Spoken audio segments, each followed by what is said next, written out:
Play my song.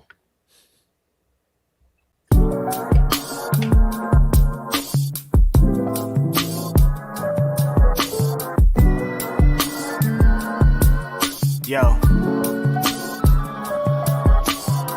It's Grapsody with Will, Phil and Reg, trying to keep it real instead of what you usually get from these talking heads. It's Grapsody, we're here to fill the void. 3 black fans, different perspective, got to fill your voice. Coming with the podcast, talking majors, indies in between, yeah, it's all that.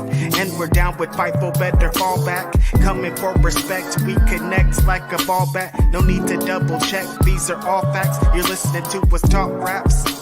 You're listening to us talk graps. Will, Phil, and Reg. Yeah, we're Grapsody, here to talk graps. Yeah, we're Grapsody, here to talk graps. Morning. Welcome. This is Grapsody. Of course, I am Phil Lindsay. I'm here with my co-host, Righteous Reg. What's going on, bro? In the building, it's your boy, Media Man, your favorite rapper, your favorite writer, your favorite podcaster. And next week, I'm going to be replaced by The Undertaker because we have a competing podcast happening. So Undertaker's going to be here in my place next week if you're ready. Yeah. A lot of weird tactics going on. But we'll get into that. Before we get into that, we've got a guest, somebody that I've seen moving like around in this space. I mean, even when we did the interview with Michael Oku, he had to dash out on us, and he afterwards, because he was like, "Yeah, I got another interview. You guys know Lyric?" And I was like, "Yeah." Yeah. As though like name that keeps popping up in a lot of spaces. Definitely somebody that has been requested as a guest. Welcome, Lyric from Maps and Graps. I think you muted it. I said hi, happy to be here.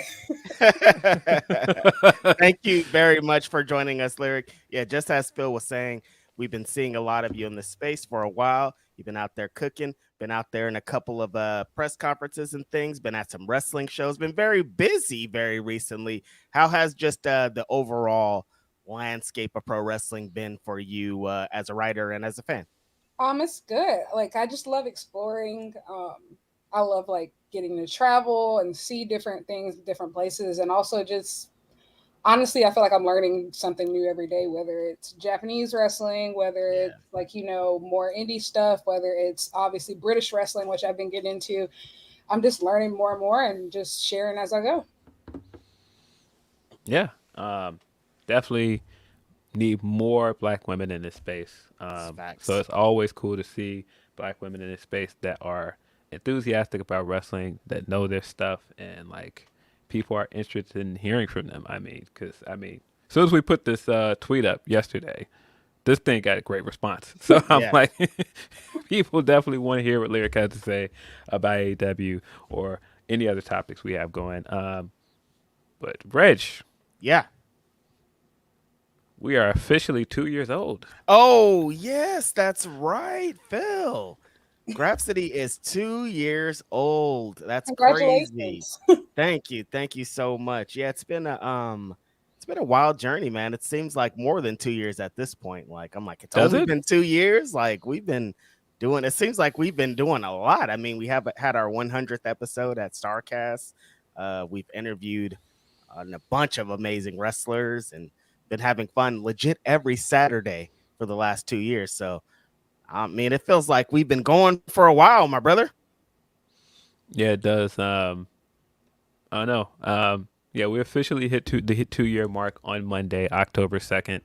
That's when we debuted on this YouTube channel. Sometimes I'm just kind of like, we've really been doing this for 2 years. This has been a big part of our Saturday. I put out an open letter that morning and just put out a lot of thank yous. I knew I was going to forget people if I got on audio. But it's still just so many people that like I appreciate, like either support and either help us put this together. Of course, thank you to our guys that this would not be a thing without Will Washington and WW. Of course, like we're keeping this thing moving as a duo, but this thing as it started was a trio. So, of course, always have to say thank you to him for The idea to bring this thing together, the idea for the name of our podcast. Reached out to the homie. Fightful, all the stuff. He had Yeah, everything. he pitched it to Fightful. He of course reached out to homie Graffiti and laced it. He laced us with a great logo. So yeah, of course, thank you to Will Washington. And of course, thank you to all you guys that continue to watch us, continue to Most support us every importantly. weekend. It has been a wild ride. Thank you to every wrestler that popped on this thing and talked wrestling with us or sent us a message behind the scenes that's just like, yeah, I like what you guys are doing. Keep going. Yeah, it's crazy. Speaking of which, Lyric, you have your own podcast / YouTube thing and Maps and Graps. Just let people know where they can find that and just like what it is you cover mostly on there. Yeah, so I post every Thursday on my YouTube. It's just my first and last name, Lyric Swinton on YouTube. And Maps and Graps is all about wrestling all over the world. So I'm mostly covering AEW, Ring of Honor, New Japan, Noah, and Stardom. Occasionally Rev Pro. And so, yeah, just typically a lot of Japanese wrestling, lots of British wrestling, some American wrestling from time to time. I only really do the big shows for AEW, but yeah, so that's mostly what I cover. And of course, I'm always thinking about expanding. Whenever like I will see a big lucha show, I'll talk about that too. So it's just about wrestling all over the world. Cool. But yeah, again, that's one of the other cool things that I think I enjoy about seeing your coverage of wrestling is that it's not just the usual stuff. Because a lot of the times when you see black fans that are podcasters, they're covering WWE or they're covering WWE and AEW. You don't see a lot of us covering like everything. New Japan and just covering like indie wrestling and a lot of this other stuff. So I do think that's the cool thing about it. Last week, your tweet about black fans ended up like on my timeline. And I was like, nah, she's cooking. So I liked it. And as somebody that has said similar things either on the timeline or in private, I didn't want to jump into the conversation. I was like, nah, just let her cook. But it got so much attention that it was brought up last week when we recorded Grapsody and somebody asked us about it. And I was like, oh yeah, of course I agree. I don't think a lot of other black podcasters would agree, but of course I agree. Yeah, I feel like that's a conversation a lot of people aren't ready to have yet. But I mean, like, I'm always down to have a difficult conversation. And I think especially now more than ever, we have people just killing it everywhere. Like you can see it in Japan, you can see it in AEW, you can see it like in Ring of Honor, you could just see it on the indies, you can see it in Rev Pro. It's happening all over the world. And like I'm really tired of this narrative that black wrestlers only matter when they're in WWE because I just feel like that's only stifling us as a culture. And it's not enough room for everybody to eat in one company, And I think that we just have to open or at least be honest and say that you're not willing to do it. Cause I feel like a lot of people just aren't honest and just like, oh yeah, well, I support all black wrestlers, but I refuse to actually watch them unless they're my favorite company. Just keep it a stack. I'd rather you just be honest about it. But for me, I'm always going to be honest about it. So. Yeah. Okay. Yeah. I mean, I think what it is a lot of fans, when they say they're a wrestling fan, they really mean I'm a WWE fan. WWE it doesn't fan. mean like they watch all wrestling because I understand also that a lot of people don't have the time to watch as much wrestling as we do. It's hard. It's a lot. But at the same time, I do wish people would be more honest about their support. And it's not even me feeling like, all right, you have to watch everything. You don't. You don't have to like AEW. Nope. You don't have to like everything. But I do think like some of the conversation around black wrestlers and like who's successful and the way that some guys get hate when they want to be successful somewhere else. It's strange. I just don't really get it. Yeah, I think it's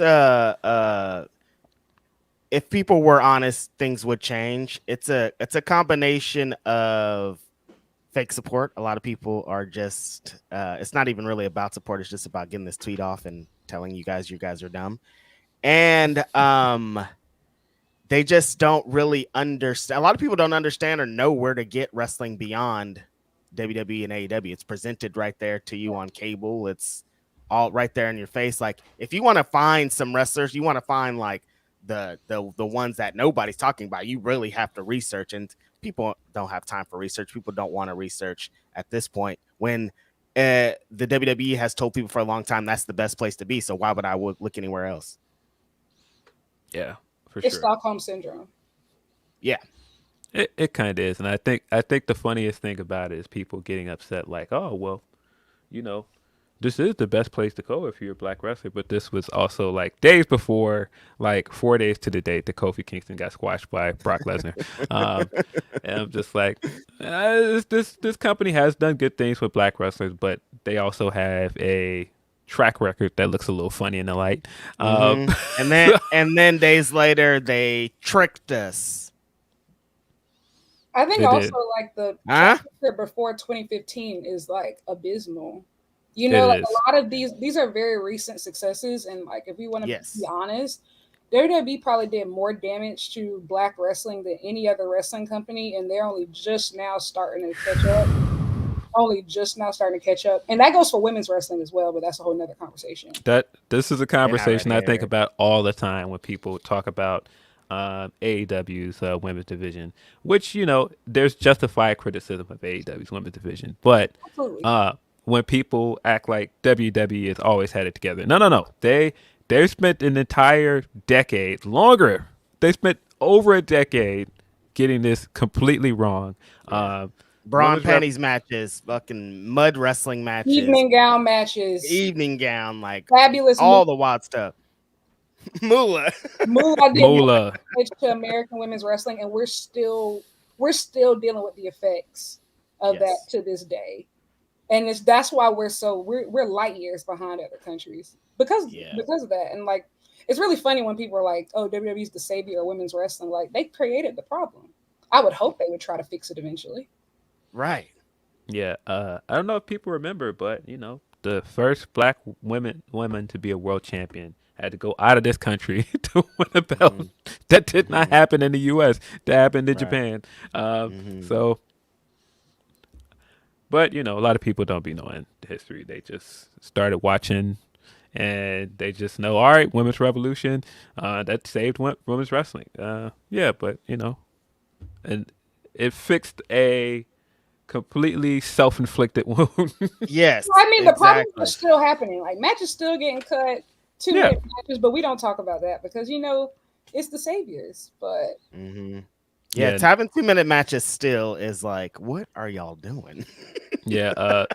Some of those like Wild Wakanda tweets and stuff from like last year, boy, it was it was interesting being on a time. Did not age well. Did not age well. I mean, some of the tweets from this weekend did not age well within 3 days because, like you said, Reg, they definitely tricked us. Think that they were going to do something with Trick Williams, and they did not. I'm actually really upset about the Trick Williams situation. Obviously, I don't watch WWE regularly, but Trick went to my high school and my college, so I am always rooting for him. Oh, that's dope. And I'm like, y'all didn't even let him hold the belt long enough for him to bring it back to the hood. Like, damn. Right. He got to get one hood roll. He didn't even get to come back, like, do a little appearance at the school or nothing. Like, y'all didn't even let him hold it enough for that. Yeah. I'm very upset about that. Yeah. No Mercy was an alright pay-per-view. I think there were 2 really good matches on it. Some of the other stuff was take or leave for me, but I will say the good thing about it that I guess I can appreciate with NXT heating up again is it did feel like a takeover. Watching it, I was like, this is kind of the same vibe that we used to get from takeover events outside of the PC or CWC is called now. And Bakersfield, shout out to Bakersfield for giving up those vibes. I'm not mad at it. Yeah, I'm surprised you didn't make that jump and make the ride to Bakersfield. You're surprised? Are you really surprised? No. No, of course, being sarcastic. I like the Ilya versus Melo match. I did watch that. I like that. Right. I think Ilya Dragunov is one of the best wrestlers in the world, hands down. So anything he takes the gold. And Phil's prediction came true. He became the NXT World Champion. I mean, I figured it felt like it was his time. Like everybody this guy has wrestled for the past like, I want to say past few months, time. but longer than for the past few months. He's been killing it. He makes everybody look good. I mean, the trick match, the Brian match he just had recently, the last Mellow match we had, the last 2 Mellow matches now. The Dijak match was fantastic. Yeah, so it just felt like it was his time. And his UK title run got cut short because he got injured. So it just felt like it was time. But it's a really cool champion to have up there, man. Honestly, because he's badass. Yeah. But yeah. As always, if you want to send us your super chats, you can send us those. And if you want to send us Humper Chat, you can send us a Humper Chat at humperchat.com/Fightful. We got a couple super chats. Let's get into those. Tony P says, "Happy anniversary, y'all, and welcome, Lyric." Hello. Reggie Simmons says, "Happy anniversary to the Grapsody crew. Saturdays wouldn't be the same without you guys." Thank you so much, Reggie. Shout out to Reggie. Again, I saw him in Chicago for a couple seconds, but that was very cool. A couple seconds. Appreciate you, Reggie. Van Twinblade says, "PME versus the Kingdom, Tankman versus Kenny Alfonso, Heidi Hauser against Howitzer against Whoop Shazza, Dan the Dad versus Cool Uncle Coat, Dan the Dad and Cool Uncle Coat versus the Outrunners, and more this Sunday." Of course, Van Twinblade is talking about, in the next super chat also from Van Twinblade, "Insert promo for Forge STL and Glory Pro training up and coming great black wrestlers." Yes, shout out to Glory Pro, shout out to Van Twinblade. A lot of my BW 500, which is coming very soon, guys. You know, I know. A lot of the wrestlers that I get from there are featured in St. Louis, are featured in Glory Pro. They have an amazing crop of wrestlers. Of course, we have to shout out Tootie Land, Camaro Jackson. They have a long list. Playing from Lyric's iPhone. Sorry. This is cool. Like AI came in to chime in on this. It's crazy. This is my Alexa. She's crazy. Yeah. Shout out to Glory Pro. And Orion Ben 666 says, "Convo I had with the bro. You got to support black wrestlers. Me. Cool. You seeing what Darius Carter is doing? Wow. Him. Who's that?" So Lyric is 100. That's the one. Yes. That is the one. Doing some incredible heel work on the indies. Me and Reg have said multiple times, there's a promotion that it makes the most sense in the world for him to wrestle to, but for whatever reason, he's not there. What's going on? His style of wrestling, everything, he would fit perfectly in NWA. I don't know why they haven't taken a shot on this guy. I just don't get it.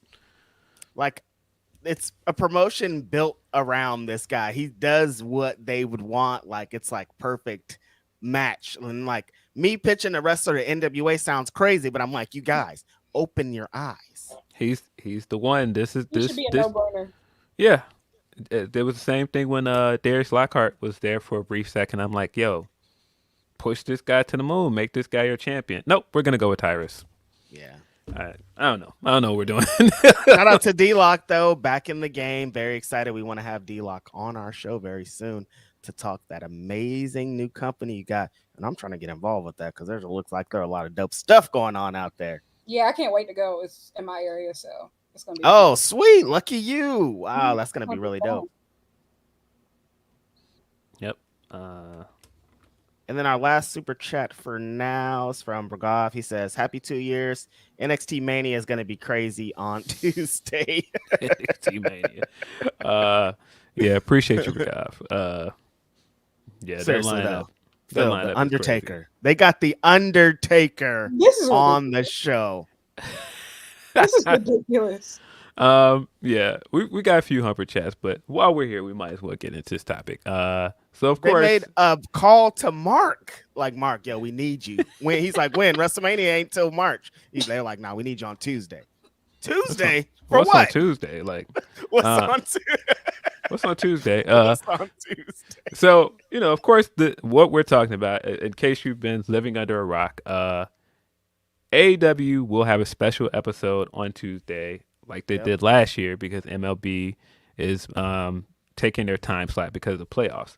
So we're getting, I think this is the second year in a row we're getting Title Tuesday, and usually when they go up against NXT, they stack their card with the title matches, hence Title Tuesday. And it looks like a pretty good card. We got 2 title matches. We've got Swerve versus Brian, which is sounds amazing. Crazy. We got Jay White versus Hangman. But across the street, WWE is not taking a liking to this. They they're not gonna just let these guys come in and impede on their time slot. And so they've booked a lot of main roster folks to come to NXT. Now, this isn't necessarily new. They've been moving main roster folks to NXT for the last few weeks. Judgment Day has been over there. Becky, of course, is women's champion. But yeah, we also got John Cena's going to be there. Asuka is facing Roxanne Perez. Cody Rhodes will be not on AEW Dynamite. He will be in the same time slot on NXT, making an announcement.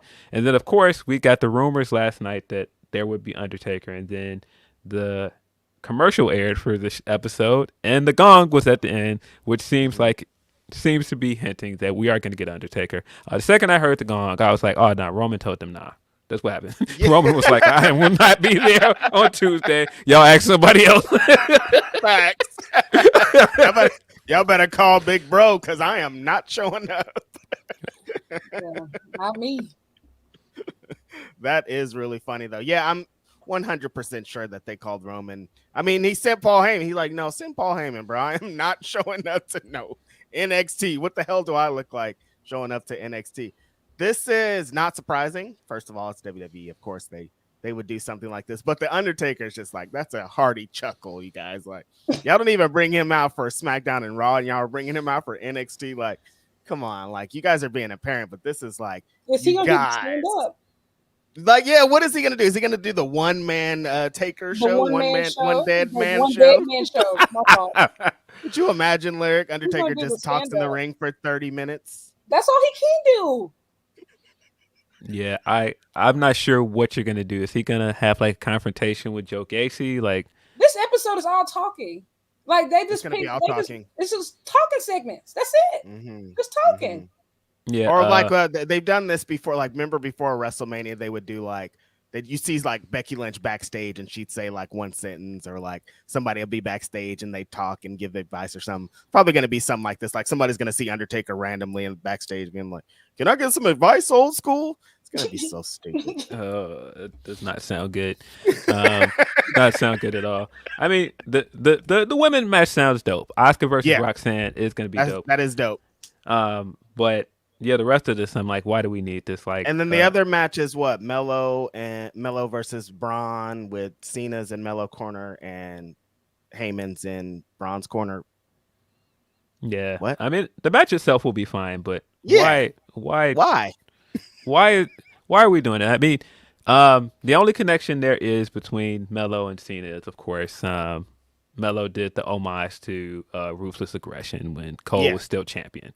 But I feel like that's a reach. He was just recently wearing the John Cena spinner U.S. title, but like, it's a reach. I guess it's a little bit of a reach. There's a connection there, but it's like bare minimum. And Braun and Heyman, like, what? What? I don't know, but I'm not surprised by this because both of these companies, when they go head to head, they usually do try and sweeten it, entice people to come and watch their show. I get it, right? And last year, Title Tuesday did better than NXT, if I remember correctly. Big Match Rio popped up and popped the rating. Yeah, and showed up with her pipe and piped everybody down. It was lit. Piped everybody down. Whoa! She had her pipe. Whoa! Hold on. She showed up with her pipe and piped everybody down. All right. Yeah, Rio showed up. Big Mac Rio showed up and popped a big ratings number for AEW. So I have to imagine they were like, we're not losing this 2 years in a row. I'm sure that there's still some semblance of, all right, well, the Wednesday night war ended because we had to move to Tuesday, and people have taken that as us losing. And so it's not just we lost in the ratings last year, but we also technically lost the Wednesday night war. So they're just like, no. We're not taking another L to these guys. Our product is popping right now. Becky is coming down there, and the numbers are Yeah. better than they've been. They Right. actually had a better number than Dynamite this week. Yeah. So NXT is doing well, but that's also kind of why I'm like, if NXT is doing so well, why do you need to stack it Why? with all of these WWE wrestlers from the main roster? Because the show is already doing well on its own. If you trust Exactly. the product that you have out there, you don't need to do this. And you're lying to me. If I'm a new NXT viewer trying to tune in on this first Tuesday, you're lying to me. I'm not about to see Cena the week after. I'm not about to see Never. Undertaker No. again. You will I'm like, never why see are him you telling me again. this? You will Just never see him again. give me what you guys are doing. 800 in the ratings. You guys are doing great in the ratings. Yeah. Why are you not giving me what you've been getting with the ratings with? Why are you giving me this raw light show? It doesn't really make sense. There's a couple other factors too. I mean, Edge is going to be having his first match in AEW, which I think I'm pretty sure they that's why they stacked a lot of this against. They're like, oh, Edge is going to be on Absolutely. there because Edge is going to be doing a good number. But NXT, man, y'all are killing it already. Like you said, they got him this week in the ratings. Y'all are Yeah. doing it. I don't really understand this big push. I mean, I understand this big push, but I really just don't understand I this don't. big I don't push. understand why they built that big old warehouse with all those people if you have no intention of trusting your stars. Like Yeah. you have a full developmental system supposedly supposed to create the stars of the future, Mhm. but you refuse to like actually, trust them to Right. like carry the product. Like it's it's a constant cycle in WWE, and that's why they have to end up buying the star from somewhere else or like Mhm. recruit them because you don't trust your own people. And like Yeah. like the Undertaker, like what the hell is he going to do? Seriously, like what? Literally, what is he going to do? And like even the thing with like Dynamite this week, like they did really well up against Dynamite. Obviously, like there were the TBS issues of like Yeah. TBS got to get it together this week because that was unacceptable. Yeah. Like I Audio was feel like awful. they lost so many viewers last simply because of like that TBS issue. Yep. Um, but yeah, like they just don't trust their own roster, and it sucks because there's some really good people that NXT has right now. Yeah. Yeah, I think what they're doing with the women down there is good. I think what they're doing with Mello and Trick right now is good. Again, this is the most I think people have been excited for NXT in a while. I think Yeah. at least since the reboot, people are into the show again, and so I just don't feel like you need to do this. I can see some main roster people here and there, but in a subtle way, not in a hey guys, like you want to see Undertaker again? Hey guys, you like John Cena? He'll be here. Like, Yeah. nah, No subtlety at all to this. And I no, think that's what AEW did well for the Title Tuesday card. They stacked it without seeming desperate. Yeah. Like it all Totally. is great stuff, but it all makes sense. They're still Like telling the stories that they've been it's telling. still keeping like storylines going. Like I don't know what NXT does the week after this. Like yeah, how do you follow up after Cena, Taker, Cody? Yeah. I don't know. We're back to the regularly scheduled program. We're back to the hillbilly tag team coming out there, Yeah. Thea Hale, and like all of the usual stuff.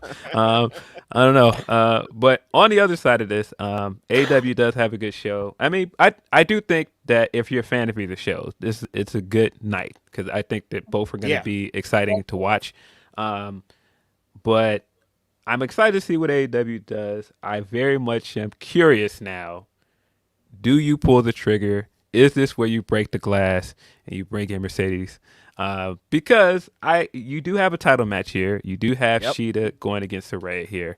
Of course, I would like to see Sheeta win and get the belt back, but I also could very much see Sheeta losing, and this leading to Mercedes coming out. I think honestly, Mercedes versus Sheeta is the money match. I'm Yeah. probably alone in this, but You're it not. makes a lot more sense with her story. Like think about she went to Stardom, she challenged the Ace in Mayu Iwatani. Coming to AEW and challenging the true Ace, like nobody wants the Soraya match. I know, like Tony wants it, or like nobody wants it. Like I even think only So, Saraya and Mercedes want it. even so at All In, like people were literally groaning whenever like Soraya's picture would pop up. And this is in the UK. The only reason people cheered is because they had that Queen song. That Yeah. is it. Like it's not clicking. She can only wrestle once every 2 months, and when she does, it's not great. Put the title back on Big Sheeta. I agree. I think in terms of like in ring and everything, that match will be better. I think that there are more connections there, but I mean, this is clearly a match that Saraya has wanted, that she's been campaigning for. It seems like Mercedes wants the match. Even when Saraya was retired, she was trying to get this match. I'm like, why Yeah, are you I trying to don't book think this she needs the match? title for that match though. Like she doesn't, she but doesn't need the title for that match. she doesn't. But I just wonder, because we're still here, and the fact that Mercedes was in the building when she won the title, I don't think that was a coincidence. It seems like Tony has been trying to put this match together for a while. That was the rumored match for Forbidden Door before Mercedes got injured, of course. Um, I don't know. I'm very curious because, of course, we got more Mercedes out and about without a boot. She outside. We got her doing some hinting and Mercedes-isms. She went live 5 minutes before Dynamite. She went live 5 minutes before Dynamite started and dropped that Full Gear teaser. She is funny, dude. Yeah, When's Full Gear? What does anybody know? No, yeah, you know. I have to ask my friend. Yeah, who's your friend? Who is your friend? Yeah, who are you gonna ask? It's a little AEW. I'm still. Why would you say that? Yeah, but I think this, even if she doesn't show up on Tuesday, I think the fact that she's out and about more, she is doing promo and everything more, tells me that she's going to be ready to be in a ring pretty soon. Yeah, looks like it. Which I'm excited because before the injury, I was ready to proclaim this women's wrestler of the year. She was on a hell of a run. Now, of course, I think now it's Athena hands down. 100. But I think before that, just judging off of her work in Japan and the two matches she had done in the U.S. for New Japan Strong, she was influenced even more than the matches. Like the game was changing with her. Fam, main eventing a New Japan show, co-main eventing a New Japan show with Okada is like, as a black woman, that's not a thing that happens. They don't do As that. a woman, period, just doesn't. Yeah, yeah, it's not something that happens. So, I was ready to proclaim her Women's Wrestler of the Year, but still had a great year. Hopefully, she is ready to get back in the ring after this injury and close the year strong. Hopefully she'll be at Full Gear. It just makes too much sense for her to be at Full Gear. It's in LA. I feel like she was teased very heavily for the first Forum show in January, and then I went to go and try to see. Yeah. Then whatever happened with that, I am assuming New Japan was like, nah, y'all not getting her first match. We're getting that first match. That's ours. And so I always felt like she was going to eventually show up in AEW. It makes sense for her first match or whatever it is to be at the Forum because they teased it before. Yeah.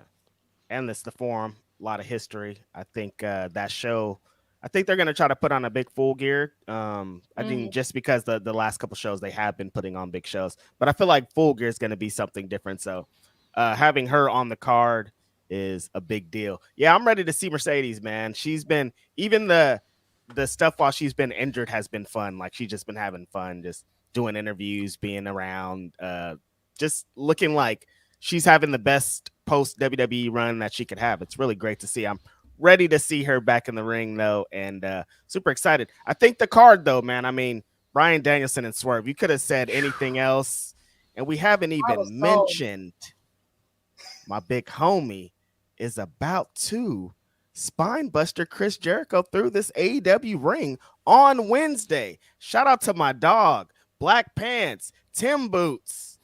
This guy was super lit on Wednesday.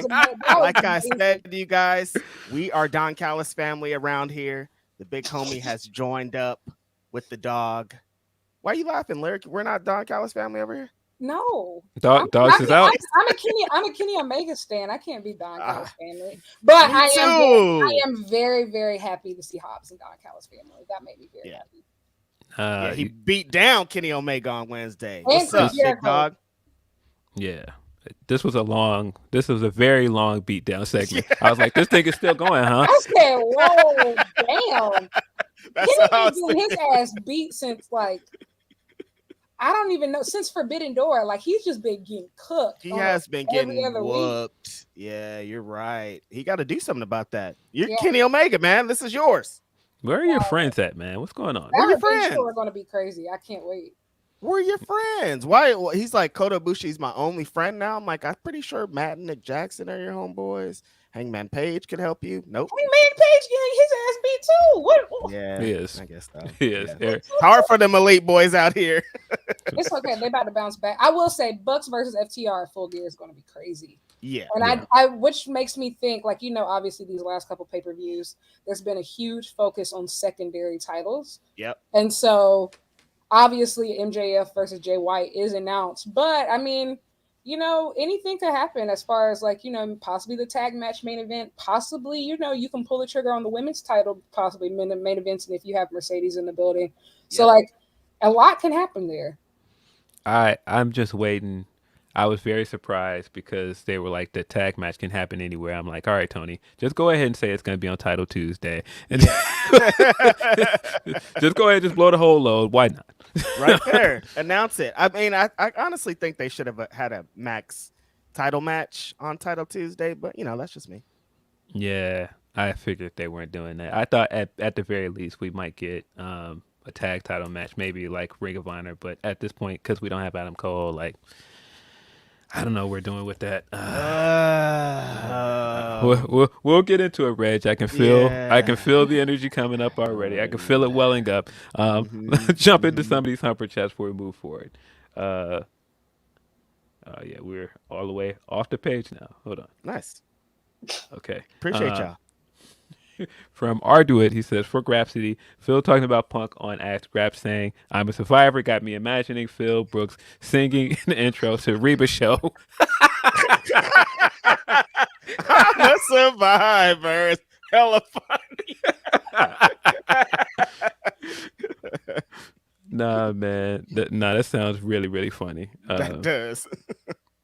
Yeah, we'll get into the usual. I can't believe I opened up the page and I was like, why is this guy's name the first line on here? I thought we were done here.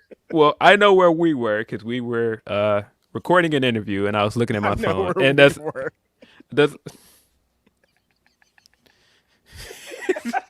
stop it. That's funny. Stop it.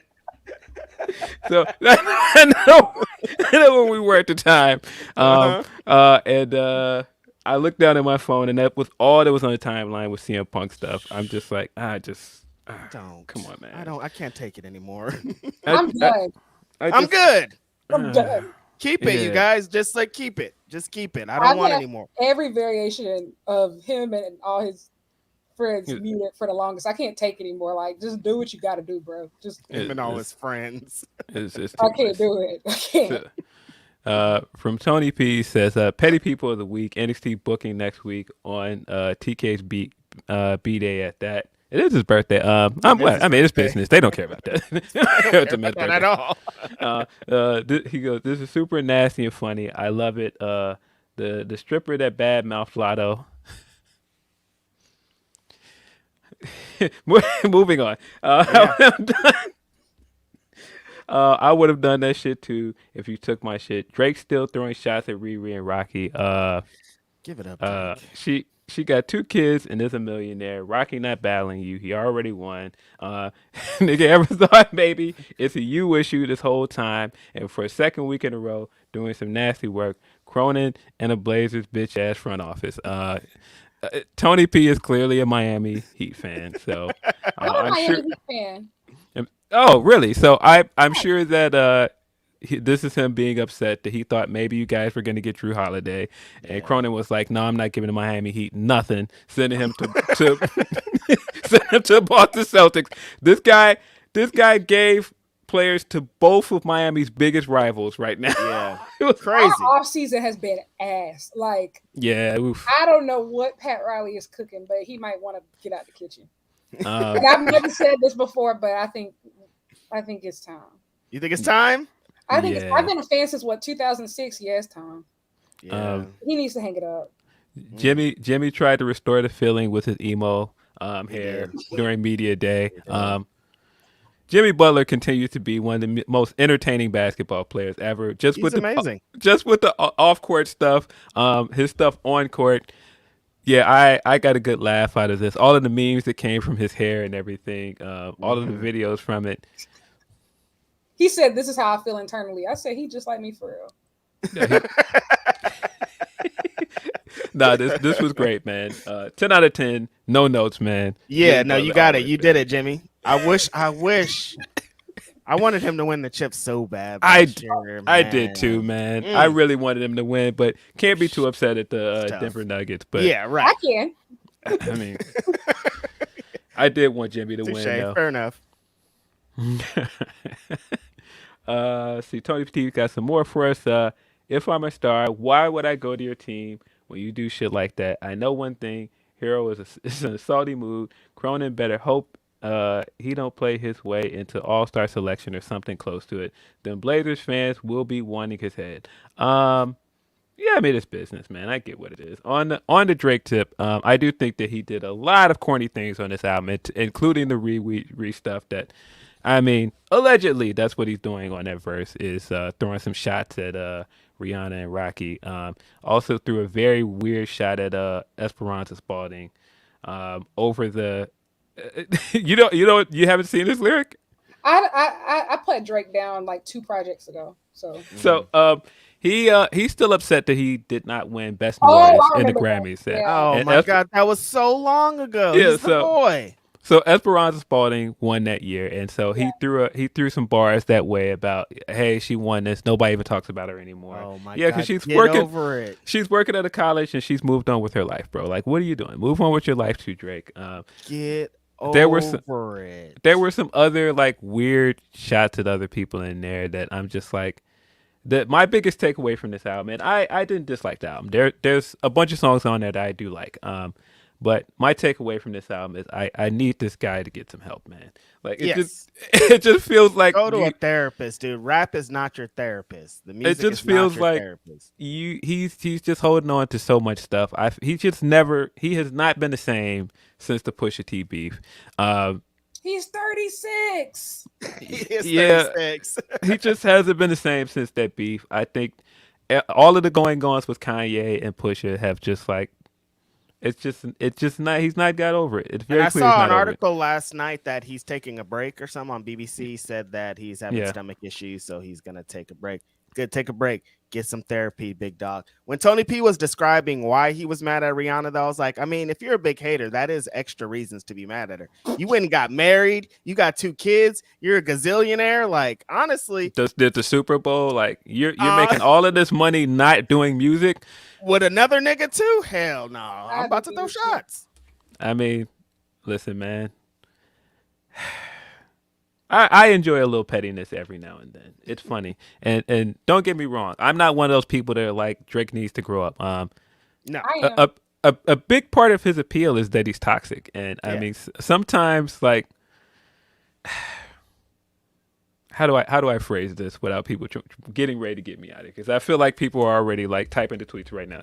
Get me out of here. Look at this guy. Yes. You're out of here, buddy.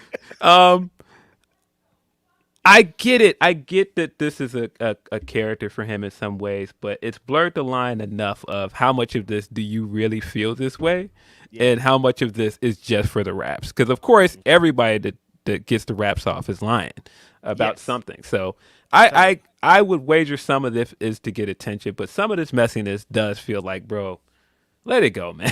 Like, move on. He don't let nothing go. I think it's also because Drake, he's just been attacking women a lot, but you don't attack them people. You don't attack them people who really read you for filth and that talk about you in that movie theater and how people was just, just doing whatever you like.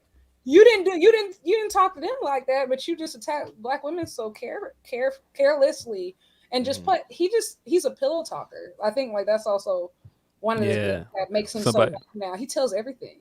Somebody compared him to Taylor Swift, and I've been laughing at it since. He is male Taylor Swift for sure. Male Taylor Swift is hilarious. It fits also the beef with Kanye. Yeah, he's a Swiftie, man. He's Team Swift. 1,000%. 1,000%. Speaking of Kanye, it's my toes. It's my toes. That clip. It's my toes. When I tell you I laughed at that clip that entire morning, What's I watched wrong it with several him? times. It's my toes. It's my toes.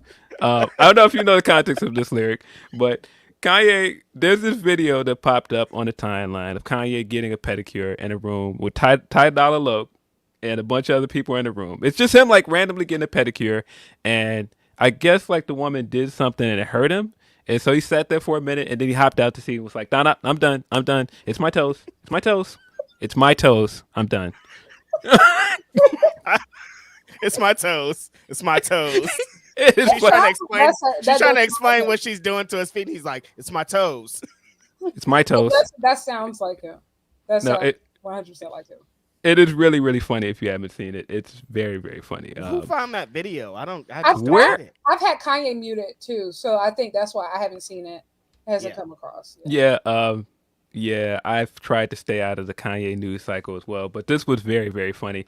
This and that clip of him ranting and raving in that hotel room that popped up as well was also really funny because I could just imagine Nas somewhere like, why am I in this? What did I do? Why do you keep talking about me, bro? It's crazy. It's my toes. It's my toes. It's my toes. Let's see. More from Tony P says, lastly, Edge fans, quote unquote, some of the shit said on his account. I would say this, you're going too far with WWE. It's better than AEW/WWE Trader Talk. When Baby Cube has to tell your ass calm down and be a voice of reason. Don't call this man Baby Cube, man. Baby Cube is crazy. Baby Cube is crazy. Like, I mean, speaking of Edge, I guess that's a good time to get into WrestleDream because I felt like this was a great show, and we were there. Edge was officially an AEW wrestler. I just still can't process that. It still feels very surreal. Don't sound right. But yeah, you guys were in the building. How was this show in person? Amazing. I've been at a lot of AEW shows this year. I think that was the best one. At least I wasn't at All Out, so maybe like that could be the best one. But like after going to Forbidden Door, All In, and WrestleDream, it was just a great vibe. Seattle's a great wrestling city. Yeah. Like they were live for their people. They were live for all the Defy people. Like the energy was great. The show, like everybody just seemed so hungry, and it just came across. And I think like the vibes were there, and I think it was even cool. It was so cool because like it was already a great pay-per-view for me, and like honestly one of my favorites of the year before Edge came out. But like once he came out, it was just like it felt like we just ascended like to a whole different level. Like it was nuts. I loved every second of it, and also like there was really no bad matches. Like I can't really.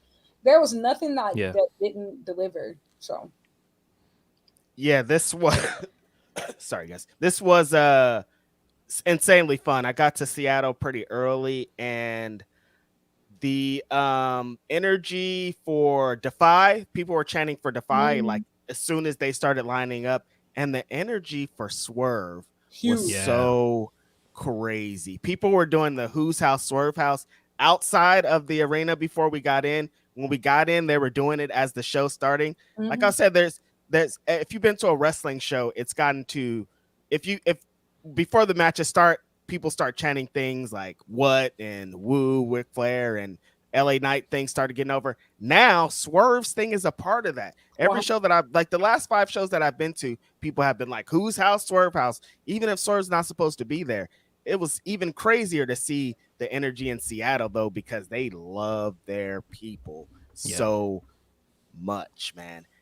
And we got to see Bryan Danielson and Zack Sabre Jr. wrestle, and like, I mean, my people. That was such an interesting match because I think like a lot of times like you can measure a classic because everybody's like hooping and hollering and chilling, like cheering, but like I feel like for that match, for a good part of it, everybody was just like silent, and because my jaw was on the floor. Like they were doing stuff that I had never seen before. Like I had never seen before. And I don't think we've ever had a mainstream technical wrestling showcase like that.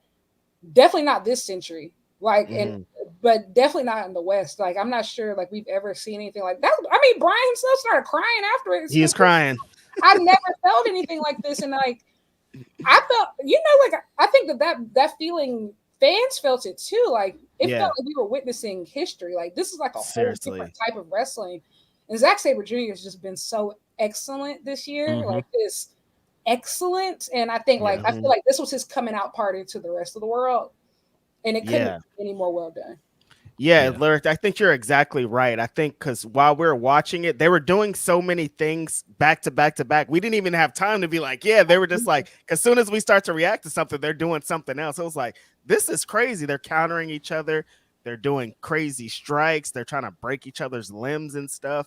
It's just felt like exactly the match we've been waiting for so long. They've been building this match for 15 years, like for a long time. They've been talking about this fucking match. Like I said, every time that Zack Sabre Jr. has had a match for the last 10 years, someone's been like, Bryan Danielson, what about Bryan Danielson? And to finally get this match and for them to execute that, amazing. And to be there to witness it and all the fans are just in awe. It's like, man, y'all did it.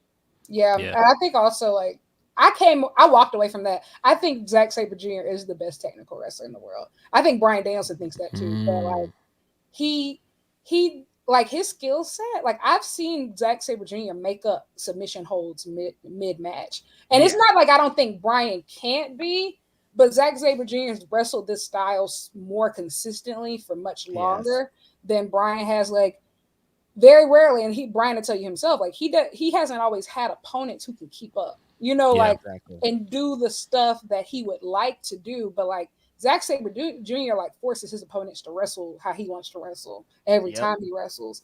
Every match. I think that repetition alone has made him he is the best technical wrestler in the world.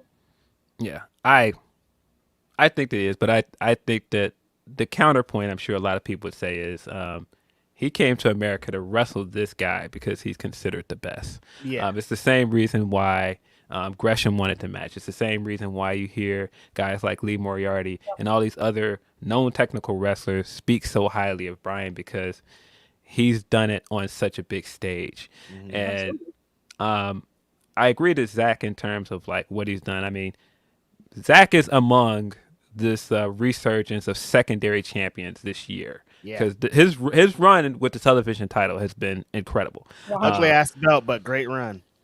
Yeah, the belt has grown on me. I think just because we see it a lot, it's grown on me. It still looks like a toaster to me, but I like it. On him, it's okay. Yeah, I like it. Zach comes out with the Aussie like punk music, and I'm in. I'm sold on the whole package and presentation. But yeah, I think it's just the fact that Bryan is this guy that has this reputation with technical wrestling. And the fact that so many other greats want to be in the ring with him, so many people that want that title want to beat him and be in the ring with him, it says a lot. I think that Zach definitely proved himself. This was one of the best matches of this year. I feel like it's one of the best matches I've seen over the last 5 or 6 years. This was amazing. Very jealous that you guys were in person for this match. Many other things on this card, I was like, wish I was there for that. But this match in particular, very salty that we did not get this match where it's supposed to happen in Chicago, Illinois at Forbidden Door. But it is what it is. Here he goes. It is what it is. I will accept it. At least we got the match. It had to be in Seattle, Phil. Bryan Danielson, the connection, like the energy needed to be there. Everything happened for a reason. I think it was so much more special than it would have been that first time. Like I think like it was just everything a lot. And I think like that first Forbidden Door, I feel like there was so much going on that I'm not sure like how this would have fit, or maybe they would have had to like cut time from it or something. Like I feel like this was able to be one of the stars of the show the way that it was supposed to be. Like, and I'm not sure it would have been able to be that on that first card. Right. Yeah. But yeah, I definitely agree with Lyric that for me at least, this is my favorite AEW pay-per-view of the year. And they've been on a streak of very good pay-per-views. The only pay-per-view I would say this year is weak, but it's only weak in comparison to the other ones, is Double or Nothing. Because Double or Nothing is not a bad show, but in comparison to Revolution, in comparison to All Out, All In, WrestleDream, even Forbidden Door, it's definitely the weakest.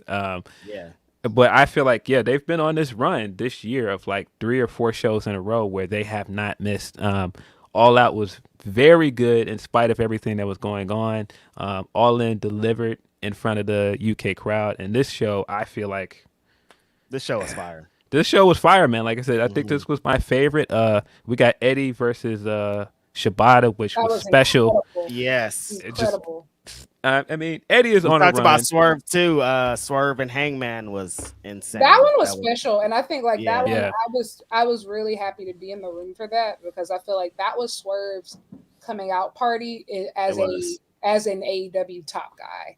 Yes, and like I think like that was, and I mean like the proof is in the pudding. Like he's over everywhere he goes. Like even at All In, like there were 80,000 people. That was crazy. Swerve's house, and like it wasn't forced or anything. Like they're into it. I don't think we've ever seen a black wrestler be groomed to be world champion. Obviously, there have been black world champions, of course, but we've never seen a black star clearly be groomed to be a world champion, and we're seeing that with Swerve right now, and it's insane. Like it's crazy. He's over. Like yes. People were lining up at the production trucks outside of the building. Yeah, pictures with Swerve's face. Like it was nuts on the big truck. Yep, absolutely. Wow. But yeah, I think to your point, I think one of the great things that's happening with Swerve right now is we're seeing the transformation. We're seeing him go up in weight and moving up to a heavyweight like Ospreay did. We're seeing the change in presentation. We're seeing the stuff like the Nana challenge getting over. It just feels like this is the one. Like if anybody was like they've got to push a black wrestler to the top of the card and put him in the main event scene, it just feels like he's the one. This match was crazy too. Like the energy. Hangman, not for nothing. I know a lot of this podcast when he was champion, I was talking crazy. An amazing pro wrestler, man. He just gets it in every aspect. He gets the little things. He knows spacing. He knows timing. He knows how to switch from baby face to heel when he needed to. Like this was a great match that he executed. But Swerve was like floating on air from his entrance down to everything. It was like, oh, this guy cannot lose. This guy is on something else. Oh yeah. Hangman. I'm a Hangman stan, so yeah, it's good one to see him back in like the singles.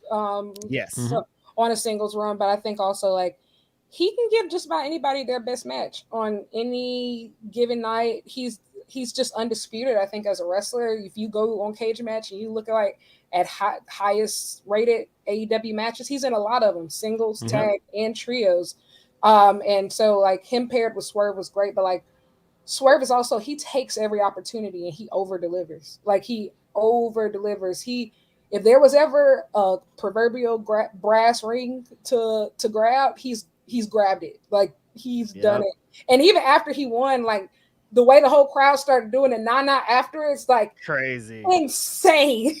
Yeah, just man, so excited for him as a longtime fan, as someone that has felt like he should have been in this position for a long time. Somebody that saw it before he signed with WWE. This guy was the hottest free agent that year, and nobody can tell me otherwise. I remember that year vividly.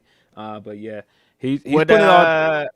Now be a good time, maybe, Phil? We got something coming up. Yeah, we do. We are gonna have Swerve coming up soon. We interviewed him for the third time. So it's been cool to also interview him on the rise up. We interviewed him before he signed with AEW, right after he got the release from WWE. Then we interviewed him in his first year with AEW, and then we interviewed him, of course, after the match at WrestleDream. So excited to put that interview out soon.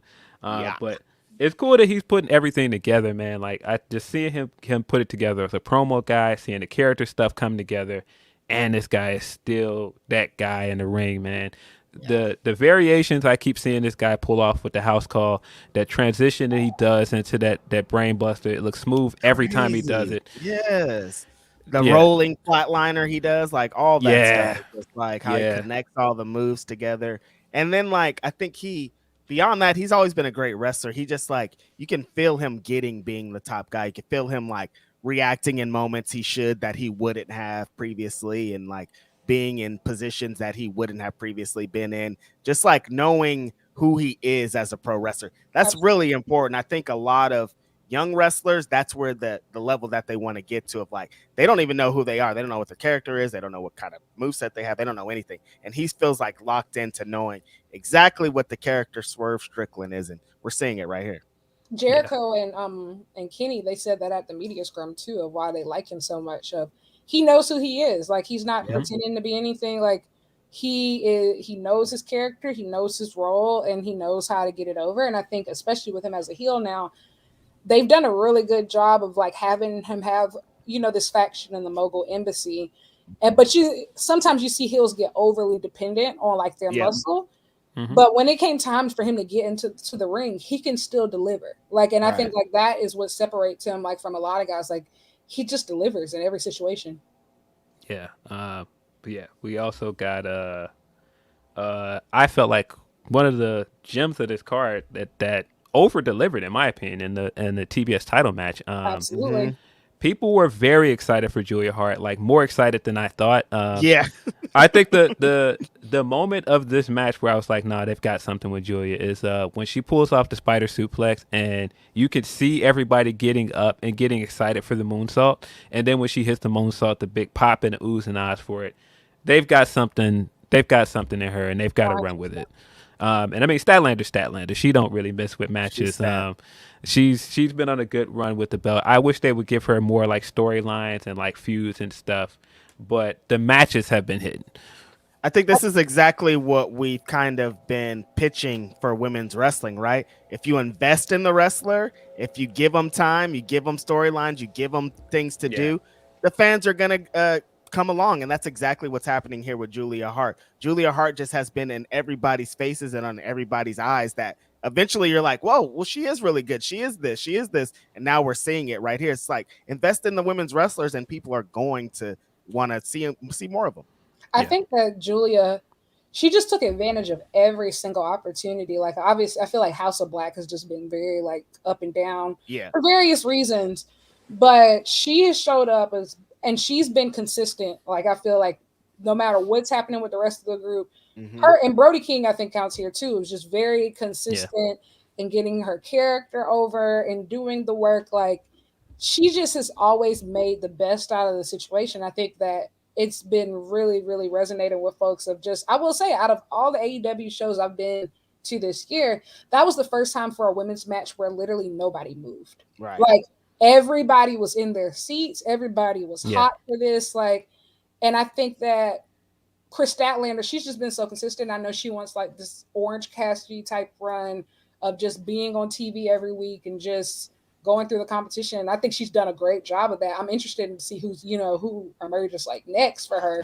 Like that time at the end, like when she just so strong and like just literally flings Julia around. Like she's her. Like Chris Statlander has been amazing since she's came back, but that was awesome.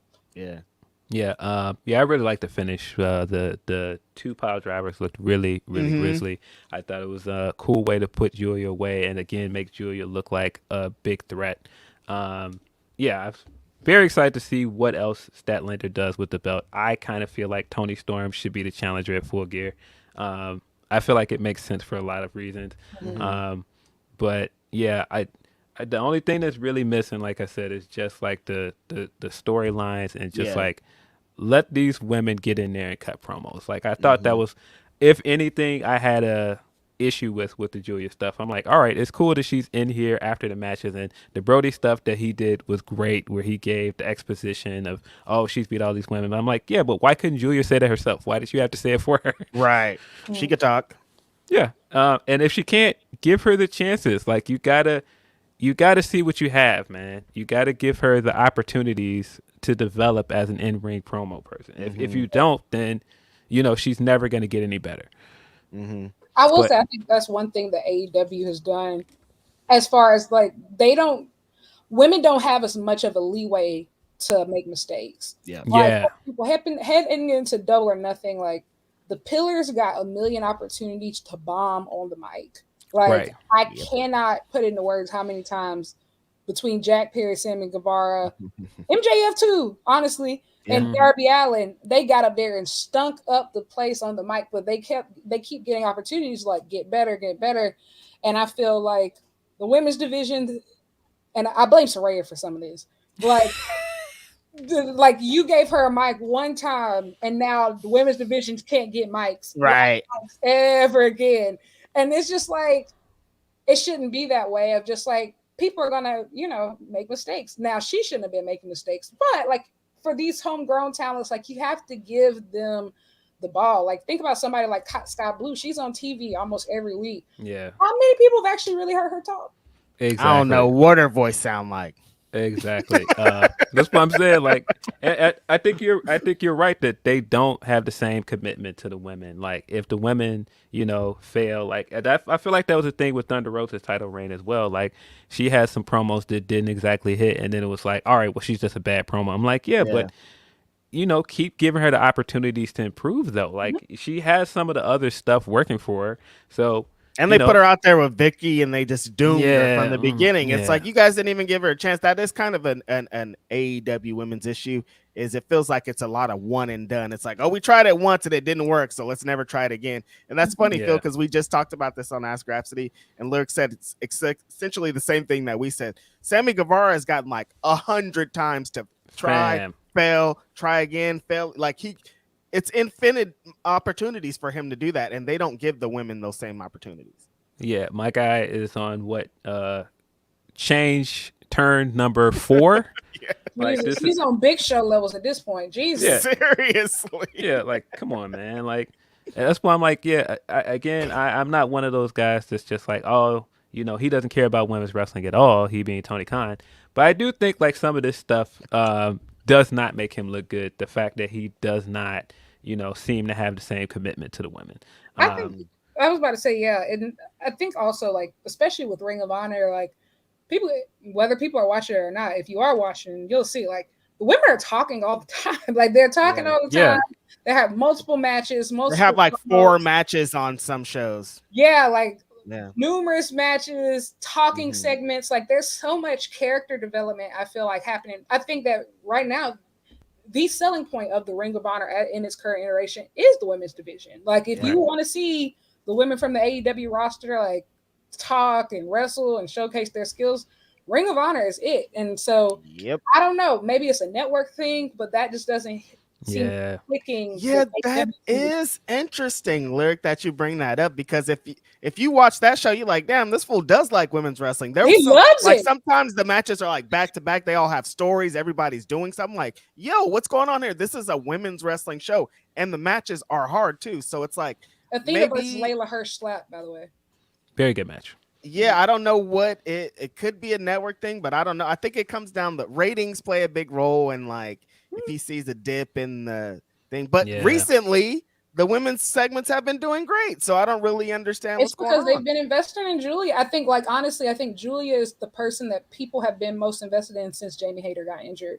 Like, I think, like we said, it's a one and done thing with the women's division. I think like we were on a really great path when Jamie, heading into, because now that I think about it, last year her run was crazy because they'd have promo segments for Britt and Saraya. She'd be standing in a corner and people are chanting for Jamie Hayter. Like it was nuts. At one point, Lyric, she was one of the most over people. Like I would go to shows and people would be screaming for her, and it's like, I was at Full Gear when she won the title, and like people went absolutely berserk. And so I think like one thing about when Tony, he always has backup plans when stuff happens to the men. I don't think he ever has backup plans when stuff happens to the women. And I think like when Hayter went down, the women's division obviously suffered for the rest. It did. From now until maybe. I was gonna say it's been bad since then. Recently, So he didn't have a backup plan. Yeah, I think that to your point, it might not be a network thing. I think it's a ratings thing. I think he relies so heavily on what does well in the ratings, and so if it's proven that this women's thing didn't do well in the ratings, well, not gonna give them a chance again. And I just feel like that hurts their development in a lot of ways. But because wrestling's about reps, man. It's all about reps. Right. And no matter if it's in the ring, on the mic, anything, you got to keep doing it. You can't just. I mean, some people are natural, but most people aren't natural, man. You got to give them opportunities to get better. Yeah, I don't care who you are. You just got to give them the chance to have that experience to get better. But it was very good to see Athena on this show. I do think that they should have been putting her on the main card as a champion and giving Yeah. her a title match over the last 3 pay-per-views. But it was good to see her. Good to see Billy Stark. I'm curious to see where we're going with Lee Moriarty and Shane Taylor. I think that can be good. Lee's one of those guys that I feel like they got to figure it out with because he's been there long enough. But it was good to see all of them on the show. But far and away, the biggest bright spot from the pre-show was the Claudio match with why am I drawing blank? Josh Barnett. Josh Barnett. My brain would not work for some reason in that moment. Josh Barnett. But this started this overarching thing for the entire show. Jon Moxley did not wrestle, but he was very important to this show, man. He was a big fixture on this show. The second he showed up out there with Claudio, he got a good reaction. He was incredible on commentary the entire night. Like I said, one of the best things about this show was Jon Moxley on commentary. Commentary in general was really good. Nigel was great. Taz was great as well. Really good commentary. Yeah, Nigel salivating over Zack Sabre Jr. beating Bryan Danielson's ass and breaking his limbs. Amazing. I feel like even though like for the live crowd, we didn't hear Mox's commentary at first. I did go back and like listen to everything, but him coming out, I feel like that is what set the tone for the show. Like the entire energy inside the building shifted when he came out because it's just like AEW really isn't AEW without Mox. So him being in the room, like it feels like, oh, everybody's here. So like it just changed the energy. And then like going back and listening on commentary, like he was really getting his shit off. Like he was standing up, feet kicked up, just screaming, covering the mic. Like he's such fined. He's such a fan of professional wrestling, and I think like it's really cool to see. I think he's the ace of professional wrestling right now, and I think that goes just like plug here. But this weekend, Revolver Women's Grand Prix. Ooh, that's heat. Really great job of putting over women's wrestling this week. Yeah, that's this weekend, Lyric. Yeah, it's tomorrow. Wow, that's gonna be it's gonna be on Fight TV. But like, I think he's done just such a great job with using his platform to put over specifically everybody else, but women's wrestling, especially this week. He did an interview with Sports Illustrated. And so Mox, anything he touches, I think he just makes pro wrestling better. Yeah. I mean, he made the match with Claudio that much better, but it was just such a fitting match to put on this card for an Inoki tribute show. And to have Barnett included, to have the story of why Barnett was on this show, which Mox gave that piece of commentary, and I felt like it was very much needed information. I felt like the stuff afterwards was very good because it feels like now we're going to get the Claudio match at Bloodsport at some point, probably during WrestleMania weekend. That's exciting. But yeah, I thought that was easily the best thing about the pre-show. Yeah. Then of course we started the show with MJF versus the Righteous. I feel like he should have just vacated the belts, honestly. Yeah, like, come on, dude. I get wanting to keep the Max and Adam stuff going in some way, even though Adam is not available. We did get the Adam segment this week on Dynamite, but I don't want to see this guy beating tag teams by himself. Never. No, never. And you're going to kill literally the tag division that you've worked really hard to create. Yeah. And I think also like I thought that they were honestly going to have like Roddy be his partner and like do some stuff because I feel like that has a lot more legs to it, and also they both are really great wrestlers, and I think like that have some legs to it. But this whole handicap thing is not working, especially when you have 3 belts and you know that you don't like to wrestle and you know that you want to do 20-minute promos every week. It doesn't work. You're not Roman Reigns. He shouldn't be doing it. So you definitely should. Yeah, yes, it's like my least favorite wrestling trope, man. Anytime you're just killing a tag team. Anytime you do this, there's no point of having Dutch on the other side of the right. He's huge. Like in wrestling theory, why they should murder you. It's 2 guys against 1. It doesn't make sense why you're defeating these guys. I know it's wrestling and that's not how it works, but there's no need to do this. I just hate that. And the Ring of Honor championships are involved in this weird bullshit. Can they Yeah, go And to he this man. hasn't, angle and and they haven't been on Honor Club once. I just feel like, what's the No. point of like putting all these belts on these people if it's not going to actually grow the brand? I thought that was the point. Like, I thought yeah, the point was to grow Ring of Yeah. Honor brand. Only person who's showing up consistently is Athena. Like, that's her show. So right. Yeah. I mean, I'd have to assume if Cole didn't get hurt, they eventually would have shown up on Honor Club, and they probably would have defended the belts at a Ring of Honor pay per view. But it We is got what to it move is. on. We got to pivot. I don't know why we Yeah. can't just like keep. Oh, Adam Cole's gone. Let's keep doing the story. No, let's figure something else out. And I mean, to be fair, he got all of his babyface stuff over in this match. The crowd was very much into it. Some of the comedy stuff is not for me, but I can tell that people enjoy it. And so this wasn't a bad match. It's not that I did not like the match. It's that the finish just ain't for me. Like I said, if you've got a 2 versus 1 thing, like how much longer are you going to keep this thing going? And I think a lot of people were starting to like the Righteous, but now you just made them look like a joke. and Yeah, you guys can't beat one guy. And I also think like we're already at the end of the line with the MJF title reign. Like, you know, November 1st, he beats Kenny. He beats Kenny's record, and which I'm not really a fan of. And I think Full Gear, it makes like a year. I don't Yeah. see a reason to drag this out. If he's babyface now, clearly we're not going with the bidding war of 2024 stuff. Thank God, by the way. I think that was a terrible idea to start with. But we're already at the end of the line, and I think like MJF is getting great live crowd responses. Yeah. Like clearly I don't think it's clicking with just about anybody else. And so like it's not, especially when everybody else is at the top of their game right now. Like all the other AEW top guys are firing off on full cylinders. Like you have Bryan Danielson on a crazy ass retirement tour. Hangman Page is back. Swerve is killing it. You have Kenny Omega eventually is going to be on this a revenge tour. Takesha's coming up. Jay White. Yeah. Eddie Kingston. Like the list goes on and on of just like he just feels like he's not standing out. Do you think Jay White has a chance at Full Gear, Lyric? I think Jay White should win. I think he should win. And I also think he should win. I think it's time for Max to come off the belt, and I think Jay White is the perfect person to put it on. Even if he doesn't have to hold it for a long time.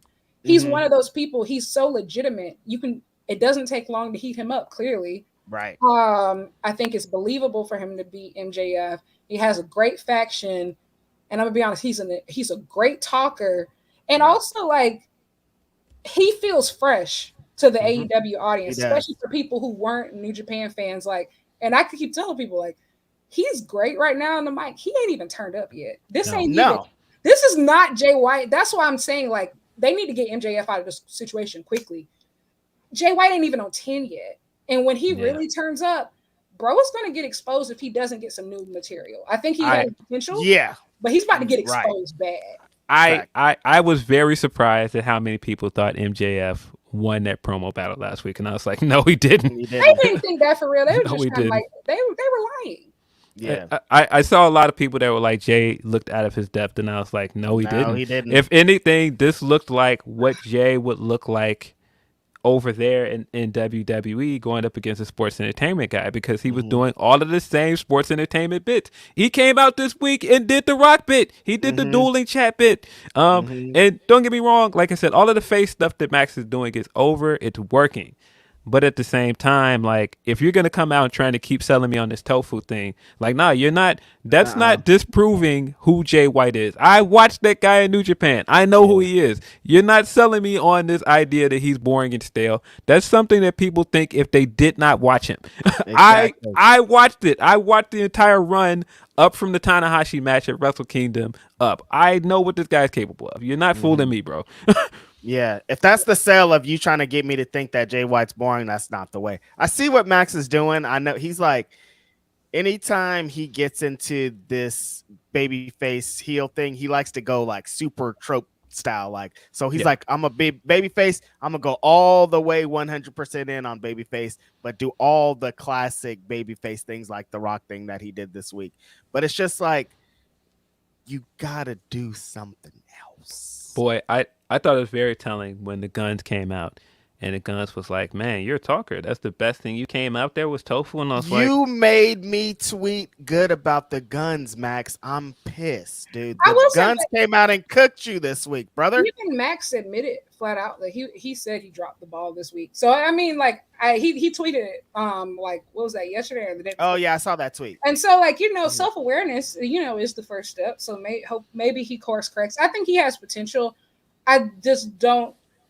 I think like a lot of this, he's not ready to stand on his own, and I think that it's very clear with the Adam Cole stuff, like him getting injured, because this is about to wear off soon. Like those live crowd reactions are going to wear off soon too. And I think like if you want to sustain him as a babyface, he needs to lose the title. We've never seen MJF climb. Like, we've never seen him fight his way back up to the top. That's a fresh story. So let it be fresh. Like, I think like he's not over or anything. Like his career isn't over or anything. I think for him to stay a top guy, he needs to lose the belt soon and he needs to be on that climb. I think that's the difference between him and a Hangman. Like, Hangman is so much more fun on the chase. We've never seen MJF on the chase.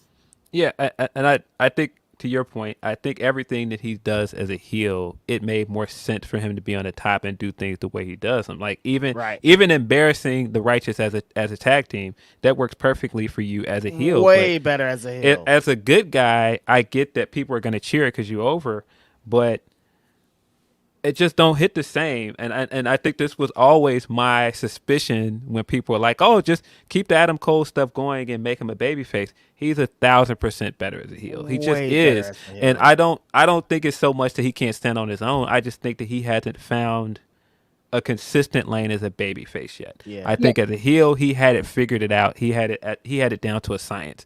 And I thought the title run was cooking as a heel, but this is kind of uncharted territory for him with the company, and we're seeing it. You're seeing some of the hiccups of it.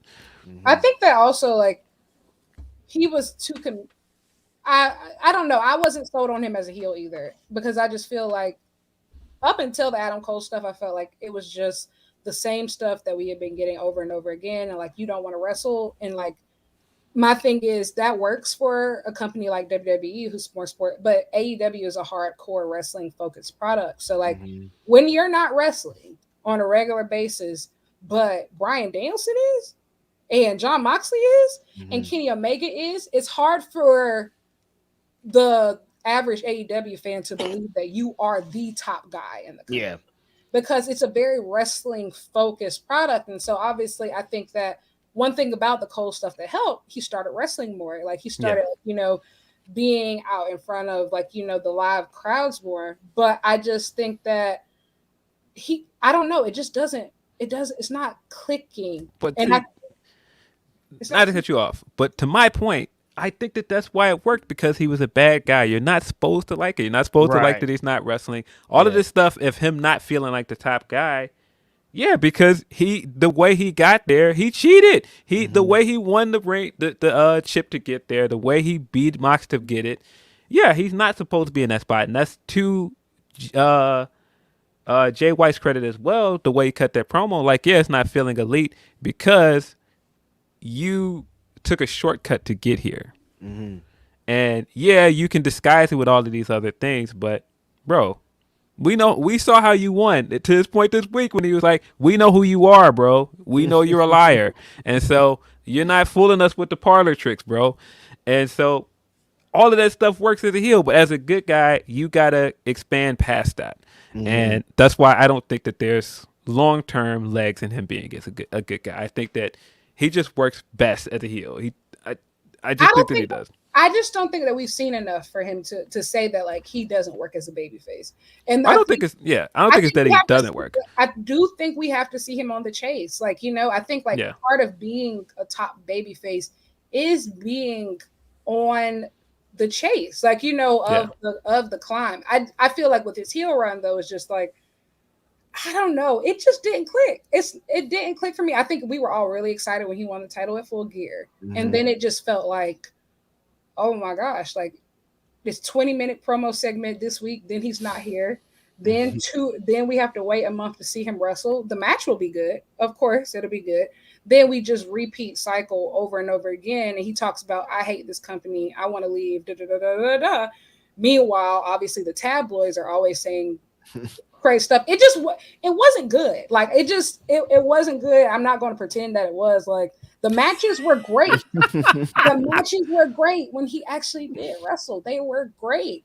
But once in every 3 months, like that's not, like I said, this is not WWE. You were 27. You can't just go missing like Roman Reigns. Like it just doesn't work. It doesn't work like this. Like, and I think also the way that company perception, like I think that it really bled through of just like obviously it's just jokes and stuff on TV, but when you constantly diminish and demolish the product, other people start thinking that way too. And like, I don't think that, and that's why you see a whole bunch of backtracking now. Just, oh, well, I love AEW putting over the company because guess what? Like that, all that bad faith, it started to add up and that starts to become public perception. I don't know. Yeah, I could definitely see that. I could I can see where you're coming from, but I also feel like the things that worked about his heel run might have been a little too meta, and people are just like, Yeah. well, just do the wrestling character, bro. We don't need the real life raps. That's not real life raps. Like, but Pretty I much. I enjoyed it. Like I enjoyed it for what it was because I think a part of what makes the Bryan match at Revolution special is like, no, we want Bryan to beat him because Bryan's gonna be here. He's gonna wrestle. He's gonna tell you he's excited to be here. He's gonna do all the stuff that Max doesn't do, and that's why it was that much more heartbreaking when Max beat him.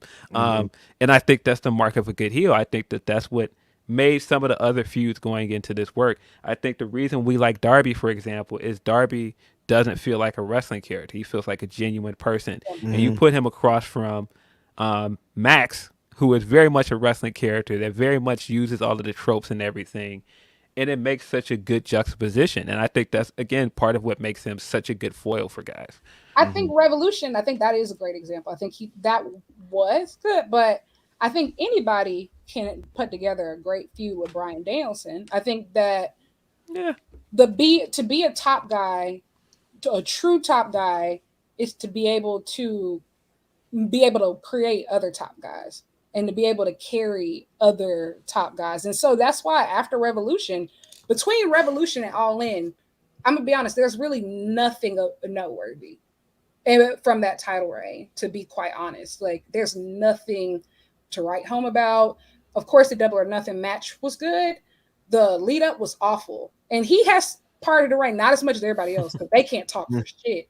But yeah. I kind of disagree with that too, because I do think, like, if you look at stuff like the one-off thing he did on Collision with Ethan Page, which wasn't even planned, which was fantastic. I thought what the Pillar stuff did for Darby was great. I feel like Darby is a future AEW World Champion. 100%. But is that because that's not because of MJF though? No, I'm not saying that it is, but I feel like the Pillar stuff showed that he's ready.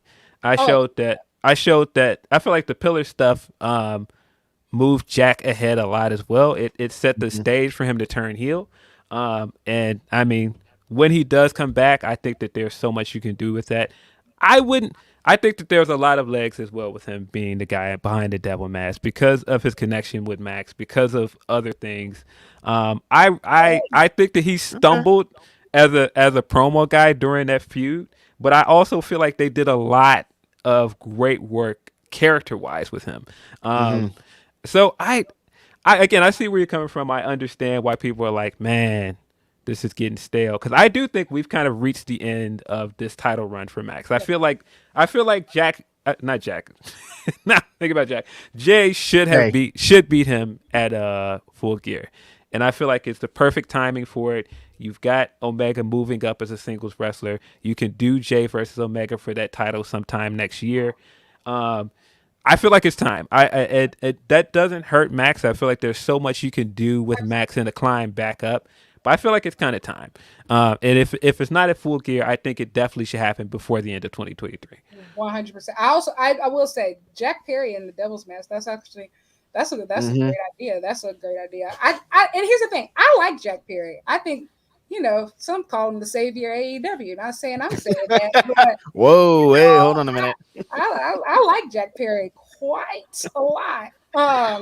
It just wasn't. I will say the double or nothing stuff wasn't good. I feel like Darby could have gotten himself over no matter what, just because he's Darby, and also the crazy. Darby knows how to get himself over. He's always going to be put in a position because he's going to do the dumb shit that nobody else is willing to do, and so he's always going to be without being Sammy, because Sammy just does dumb stuff, just do dumb stuff. But I mean, Darby's over with the people. I don't know. I just feel Max has a lot of potential, and I think we've seen a lot of bright spots. Yeah, here and there, but it's just one thing he's lacked is consistency. It's been very down. I think he's lacked consistency, and for him to be the guy, like I know he wants to be the guy, and how AEW wants him to be the guy. You got to become consistent. Bryan Danielson is consistent. Jon Moxley is consistent. Kenny Omega is consistent. Like, these guys are consistent, and so I feel like, yeah, he just has to be more consistent, but he can't do it with that belt. You got to come up off that. Yeah, I mean, yeah, he's also very young, and I think the fact that he's accomplished so much early in his career, it says a lot. And some of those other guys you name, like, those guys have been to the top of the mountain. Like, Kenny's been top guy over at New Japan.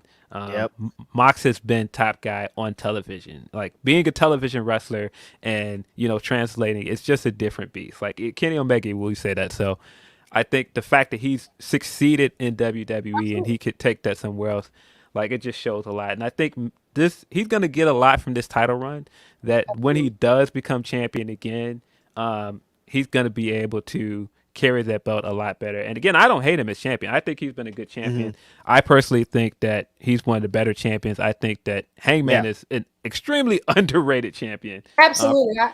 Absolutely. Probably the most underrated AEW World Champion, in my opinion. That match catalog that Hangman put together, I'm gonna be honest, I don't think a lot of people are touching it. Like, the Danielson matches, the Texas Death Match with Lance Archer, like, Hangman's in-ring title reign, unmatched. Yeah. I know you got to hop out of here in a minute. Real quick, before you hop out of here, we have a New Japan show coming up. Also know you're a New Japan fan. Night 2 of Destruction will be tomorrow. Really excited for that card. I thought the first show was good. Of course, the highlight of that show, if you have not seen it again, put it over last time we talked about it. If you have not seen Tsuji versus Ospreay, please go out of your way to watch this match. It was incredible. Coming up on this weekend, let me get the card in front of me. Should have done that before I tried to jump into this topic. But hey, man, it is what it is. Of course, like, we've got Leo on this card again. Always excited to see Leo wrestle in New Japan. It's a three-way: Leo, Speedball, and Takahashi. And Hiromu, yeah. And then there's the IWGP Junior Heavyweight Tag Match, Intergalactic Jet Setters, Kevin Knight and Kushida versus the War Dogs, Clark Connors and Dan Maloney. The Strong Tag titles are up: Hikuleo and El Phantasmo versus Alex Coughlin and Gabe Kidd. The Never Six-Man titles: Tanahashi, Ishii, and Okada versus Motor City Machine Guns and Josh Alexander. Crazy. And sadly, we have Sonata versus Evil. Yes, that is the main event of the show. Sonata versus Evil. Of course, the storyline stuff, it makes sense to do this match. I'm glad we're getting it out of the way on the road to probably Sonata versus Naito at Wrestle Kingdom. It is a necessary evil, but it is what it is. We also got just 5 guys. I guess we're going to possibly get another member. We got just 4 guys, and they said they got a 5th. So might get it. I can see it. Yuya's finishing up with Impact and going back to Japan. So true. I can see that. But yeah, a lot of good things on this card. Finlay versus Tama Tonga as well for the never open weight title. Yeah. Of course, the match I'm the most excited for is the IWGP Junior Heavyweight title, because it's Leo. And Hiromu is incredible. I want Leo to win this match, man. I don't know if he will, but I want to see it. Every combination this year of the Leo Rush, Hiromu Takahashi, and Mike Bailey pairing has been excellent. Whether it's Leo versus Speedball, Speedball versus Hiromu, Leo versus Hiromu, that first match that they had earlier this year during the New Japan Cup, and then obviously again during Best of Super Juniors, all excellent. I think it's going to be incredible. I can't wait. I think it's going to be a match of the year candidate. I also think that junior heavyweight tag team match is something to keep your eye on. Kevin Knight has been excellent this summer, and the time and Impact and on the Indies has really helped. And so and he's also been great in these Road to Destruction matches before everybody got sick, because everybody's sick right now, and that's kind of crazy. Everybody got the flu, but that card is great outside of the unfortunate main event. Yeah, and the main event is a lumberjack match, which is going to be very interesting. We don't get many lumberjack matches. We don't get many lumberjack matches in New Japan, so that's going to be interesting. I don't know what to make of that, but again, Necessary Evil, get this out of the way so we can get to the match we really want at Wrestle Kingdom. Facts. It's still crazy to think about right now. Wrestle Kingdom is 3 months away. I'm very excited. Can't wait. Wow.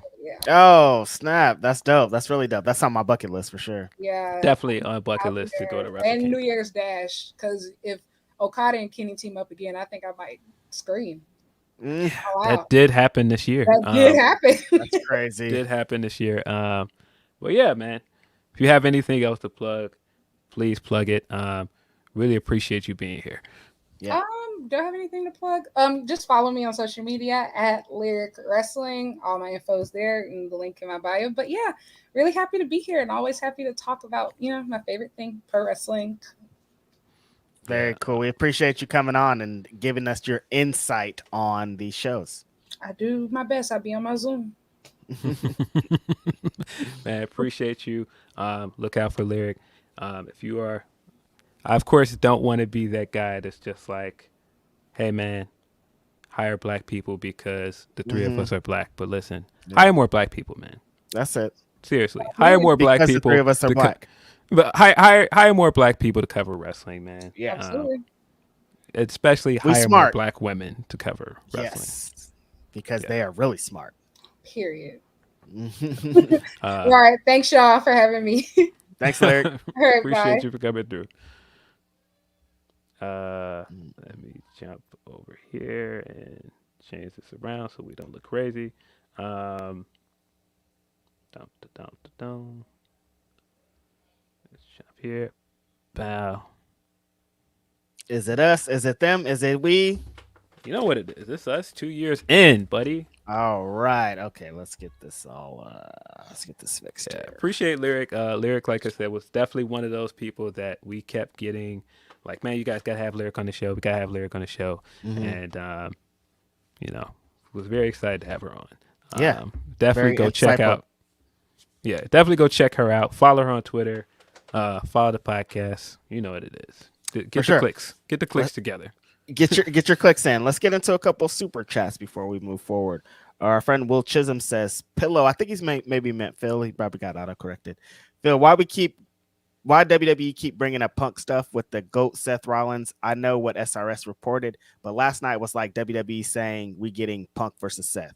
Were they giving up some stuff over there on SmackDown, Phil? What was going on? So, seemed like it was a coincidence before when Rollins did the Best in the World line. I still think it's probably a coincidence. Yeah. But last night, Corey Graves. They did some stuff with Michael Cole too, right? On Monday, they threw in a couple of CM Punkisms. It was a little CM Punkisms. Last night, Corey Graves, which if you know the history between Corey Graves and Punk, very ironic. Yes. Corey Graves dropped the line from probably the most famous Punk promo, and the greatest trick the devil has ever done is let us know that he does not exist. And I sat there as soon as he said it, and I was like, ooh, if you're not a believer that this guy could go back, I feel like this was pretty heavy-handed. Yeah. I refuse to believe this is a coincidence because, again, you could have used any quote. That quote is very, very specific to CM Punk. And I'm sure somebody will be like, oh, but that's not just a Punk quote. That's a pretty popular quote, but not in wrestling. In wrestling, when you hear that quote, you think of one person. I mean, Max has said every week that that's where he got it from. That's what it's from. That's what it is. You know what I mean? Yeah. So I don't know. It's really interesting that all of this is connected to Seth Rollins. I feel like every time something's happened recently with that, whatever their subliminals they're throwing, it's connected to Seth Rollins. And Seth Rollins, we talk about the past couple of weeks, has a video of him saying, "Don't come back, brother. Don't come stay over here. there. Don't stay away." But we also have the guy that was trying to get a match when Punk was on backstage. Also, and the guy that was tweeting at him. So it makes sense in a lot of ways. It does.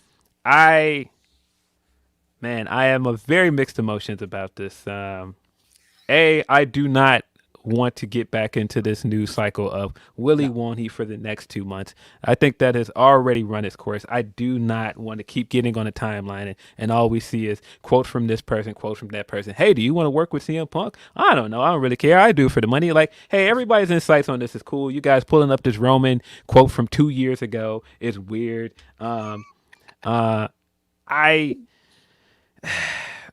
I just the circus around it is a little bit too much for me, man. Yeah. I just don't want him to see you go back there. I just hate the idea of it. Based off of everything this guy has said for the last 8 years, I hate it. I just don't want him to go back there. Now, am I not going to watch it and enjoy it? If it's Punk versus arguably one of my favorite wrestlers in that company, of course I am. But I just... It's gonna look crazy. It's gonna look crazy. Of course, people are already bringing up all of the interviews, all of the promos and stuff where he's with Max, where he's dogged WWE, and there's gonna be even more and more of that.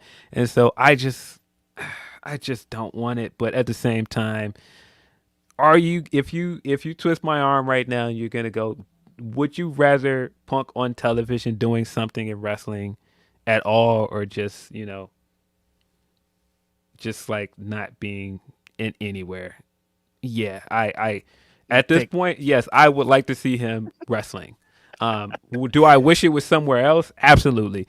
But if you're gonna, I saw a thing today. I was scrolling my timeline. Body Slam said that there's still a chance that he goes to Impact.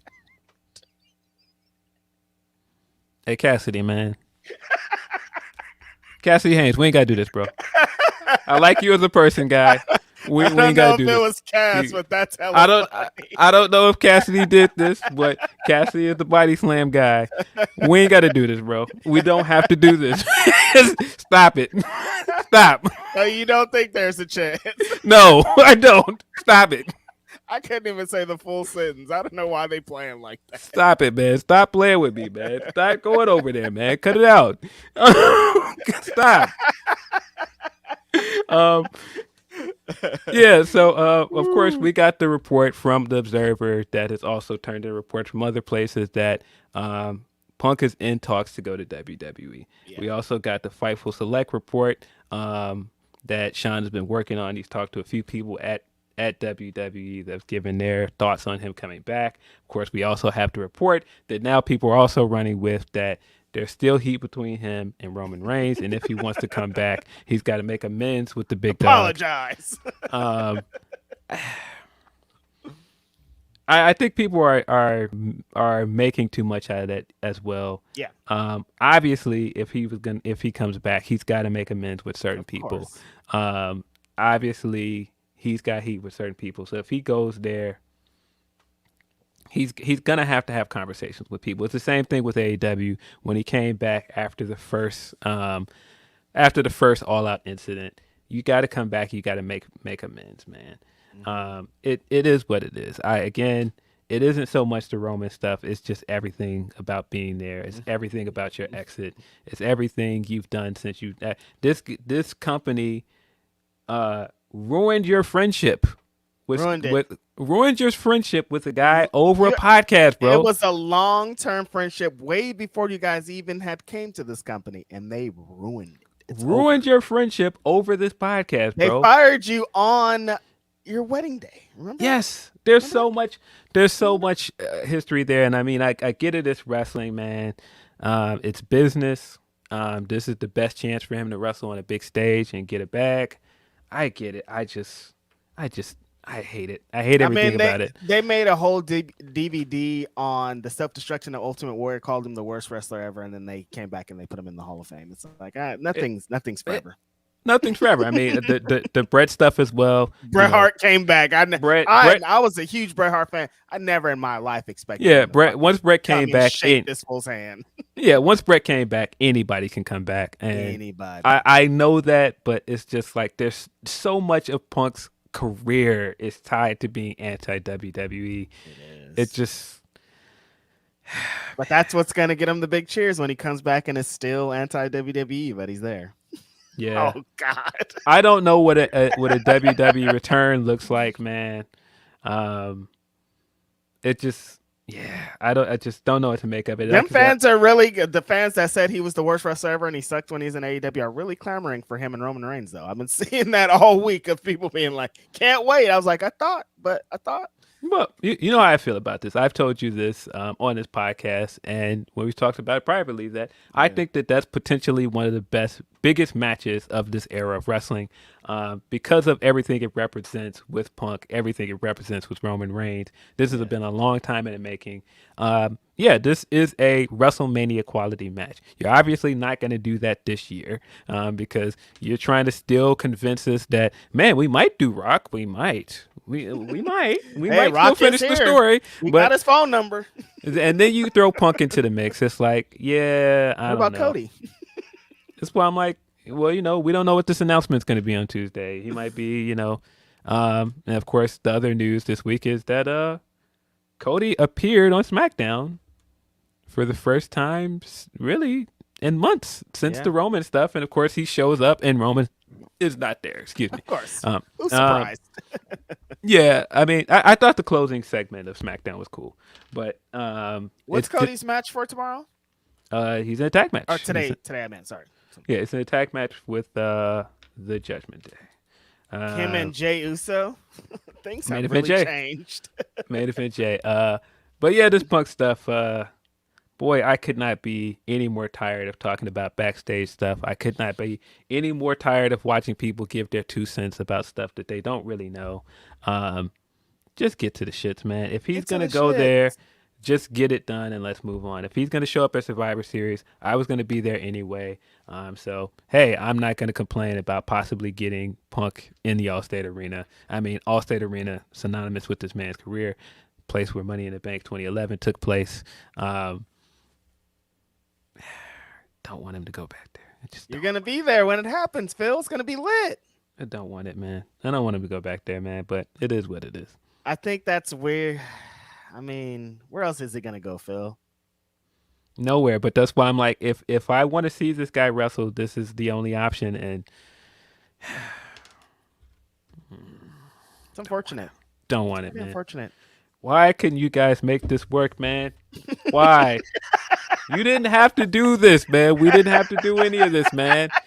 This could have worked. You could have been still on Saturdays. We could have still had the Elton John. We could have been watching it tonight. We could have been still colliding, bro. This could have been great, man. Like, what's?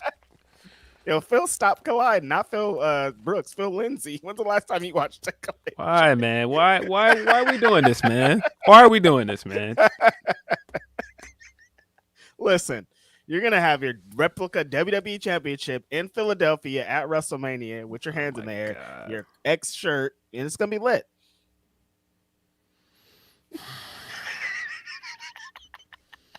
You're going to love it. We're never going to stop talking about it.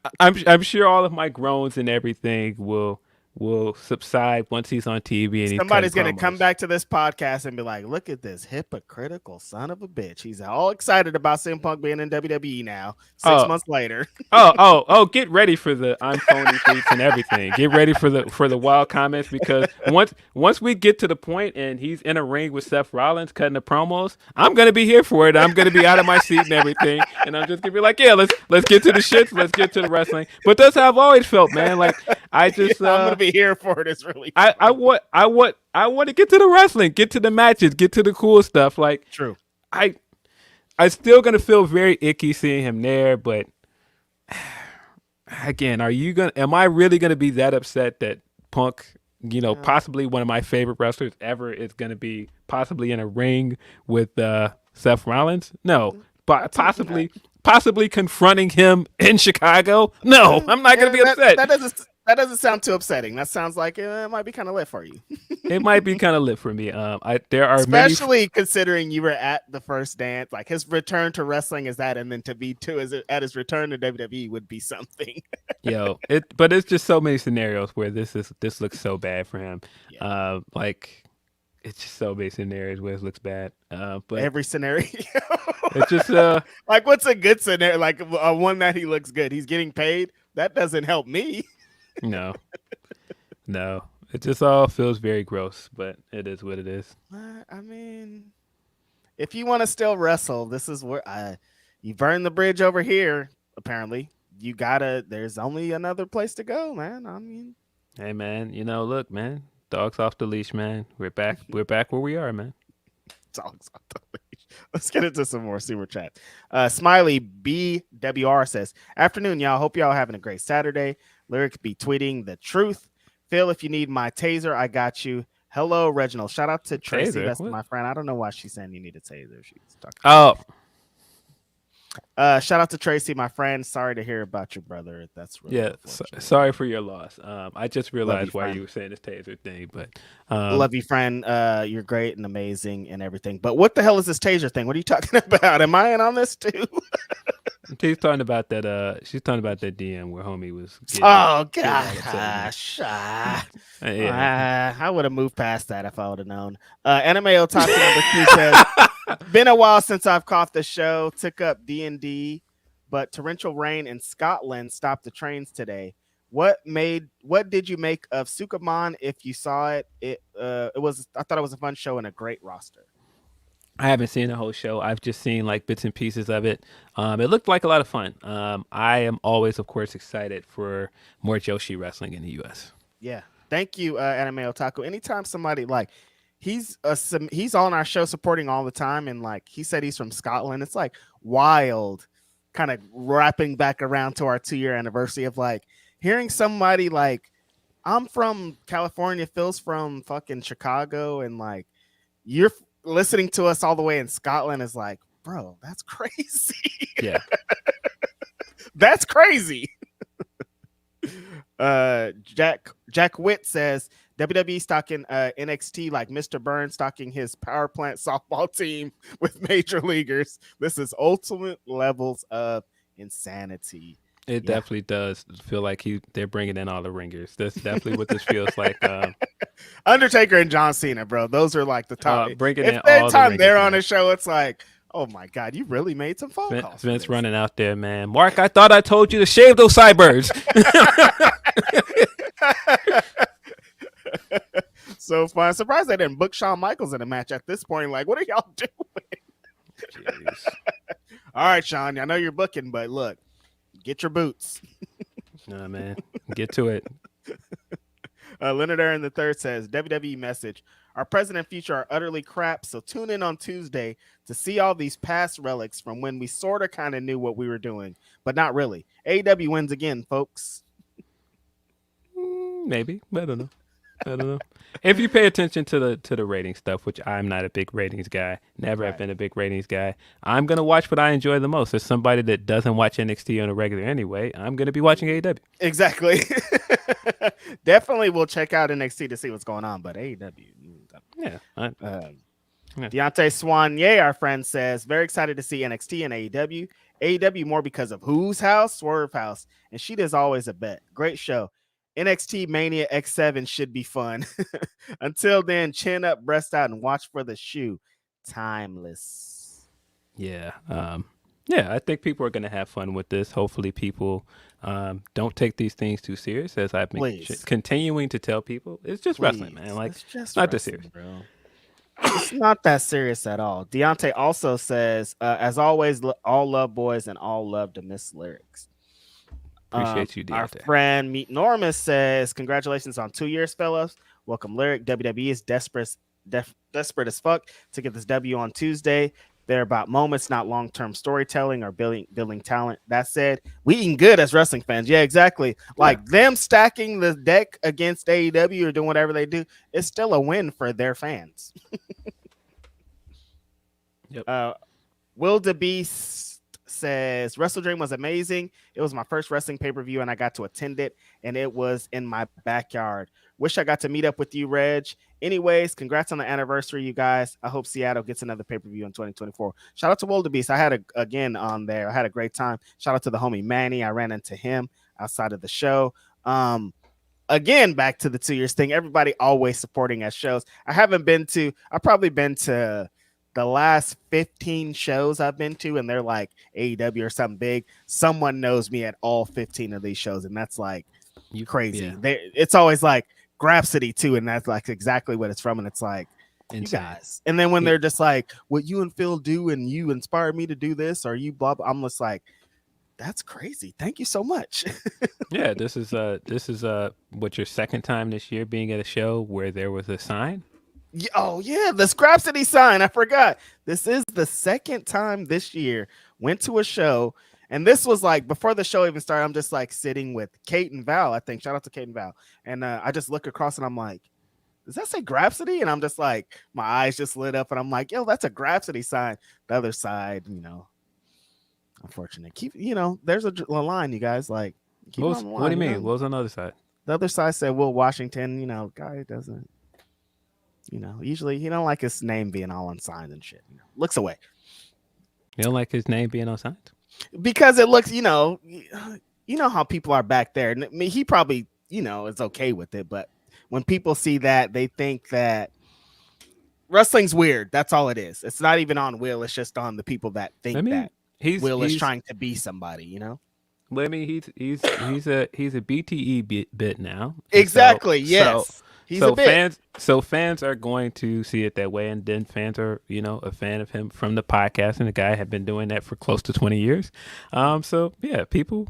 That's the thing that I've seen at the last couple shows when I've talked on Stockton on Wednesday. I was talking to him in the lobby, and somebody came up and was like, he's foreign from another country, was like BTE, like talking to Will about being on BTE. So it's like BTE put him in a different conversation. It's way different. Like, yeah, I don't think it's people like trying to put signs up there as for him as a guy that is a creative guy. I think it's them as a character on BTE. as the character on BTE, and yes. I get that part of it.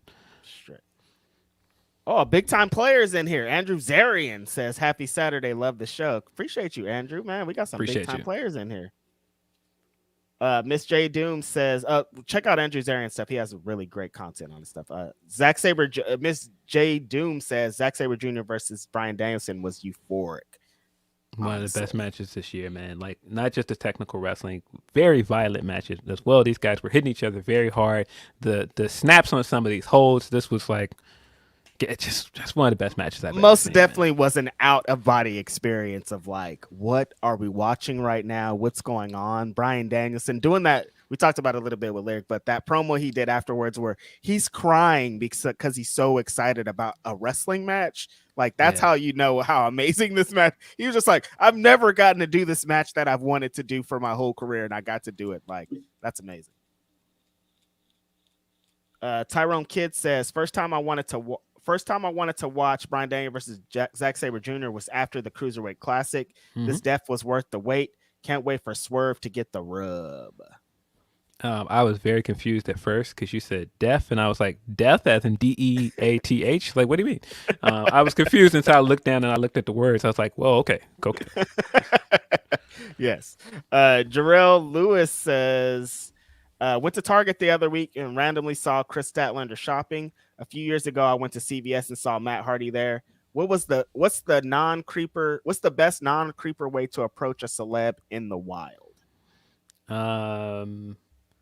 I don't know, man. I think it depends on the person, because some people, of course, don't mind being approached, but some people want their privacy. I don't know. Yeah, it's a case by case. I think you got to read the room, man. I read the room. I think you got to read the room. I think if you look at the scenario and it looks like they don't want to be disturbed, like they might be in the middle of something, then probably don't. But you could, because I feel like look at the gear. Like if she has a hoodie on, like you see Chris Statlander, she has a hoodie on and she's trying to get her shit off in Target. Maybe leave her alone. Yeah, I feel like sometimes you can read people's body language when they kind of just want to be left alone. So, yeah. I guess that's the best advice I can give you is that I was gonna just say read that's the a whole room. nother topic though, because I think that's the issue is somebody, I guess this is a great time to get into it because I've been at a couple of AEW shows and went to go meet some friends at the place that the wrestlers are staying, and outside of the place is fans waiting on wrestlers to get autographs and stuff. And it's awkward because like it's midnight 1 a.m and you guys are still out there. Some wrestlers have just wrestled for 45 minutes. Brian Danielson and Zack Sabre Jr. just beat each other's ass. I don't think they really want to be talking and signing autographs at 1 a.m when they're trying to go to bed. Like there's a place and time for all of this. There's meet and greets. WrestleCon's crazy. You can meet all the fucking wrestlers in the world. WWE does their own thing every WrestleMania weekend. Every time you can meet a wrestler at all times, not in front of the hotel when they're trying to go to bed because that shit's crazy. But so really I think there's a place and time. Yeah, just read the room and don't be weird. I thought you were getting ready to get into the Anthony Mackie quip that popped up this week of him telling the lady like, "No, I don't want to sign your kid's autograph. Like, I don't want to take a picture." He had like the big stogie. Anthony Mackie. He had the big stogie, and he was like, "No, no, ma'am."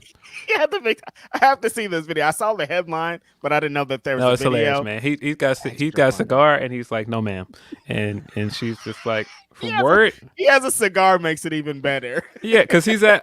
I think he was either at the Saints game or something with the Saints because he's got a Saints jersey on. He's got the cigar out. Oh, he's getting the shit off. And she was just like trying to get him to take a picture with her kid, and he was just like, "No, ma'am." like very matter of factly, like, "No, ma'am." He's still got the heart. He's still harnessing the energy of Tupac. Fam, listen, man. I know y'all got used to that other Captain America, man, but look, this ain't that. I ain't that Captain America. Like, what's the Jeezy line? And that ain't this, and this ain't that. Exactly. Bitch, I'm strapped. Yes.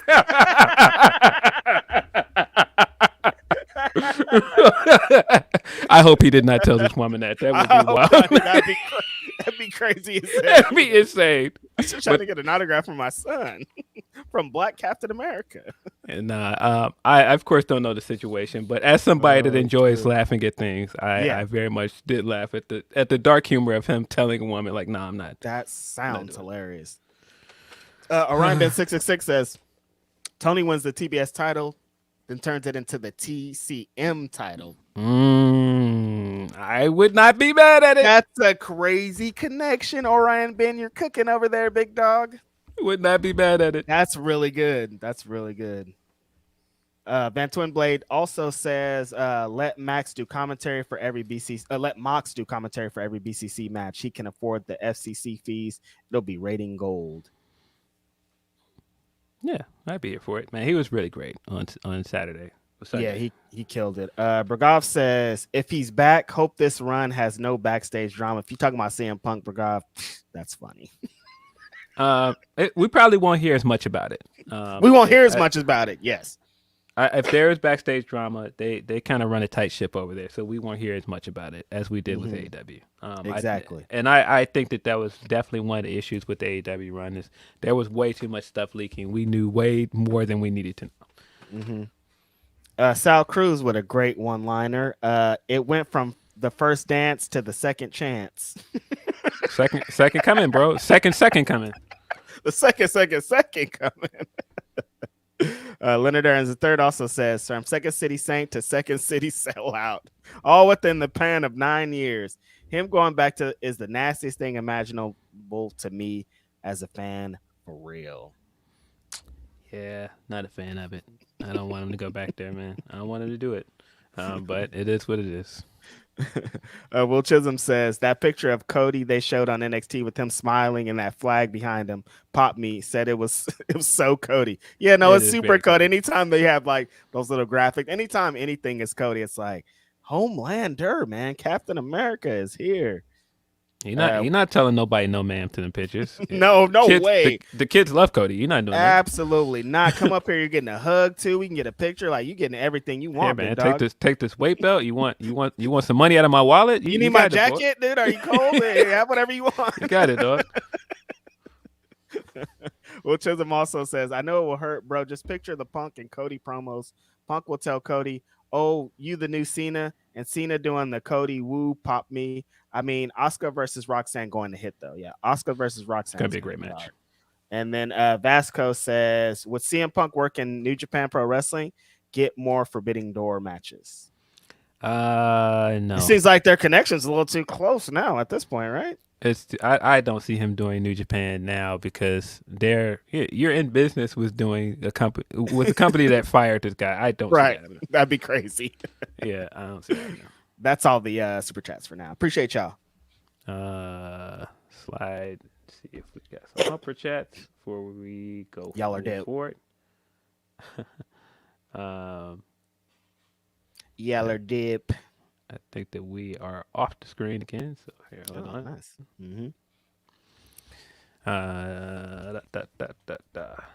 It's a chopper. Super chats. What's up with y'all? Oh, y'all can't talk back to us. See, we ought to have a show where people can talk too. Almost Amp Mobile went out of business. Thanks for nothing, Amazon. You sons of bitches. Wait, what? I was going to try to do this show on Amp Mobile, which is Amazon's it's like a radio show type thing.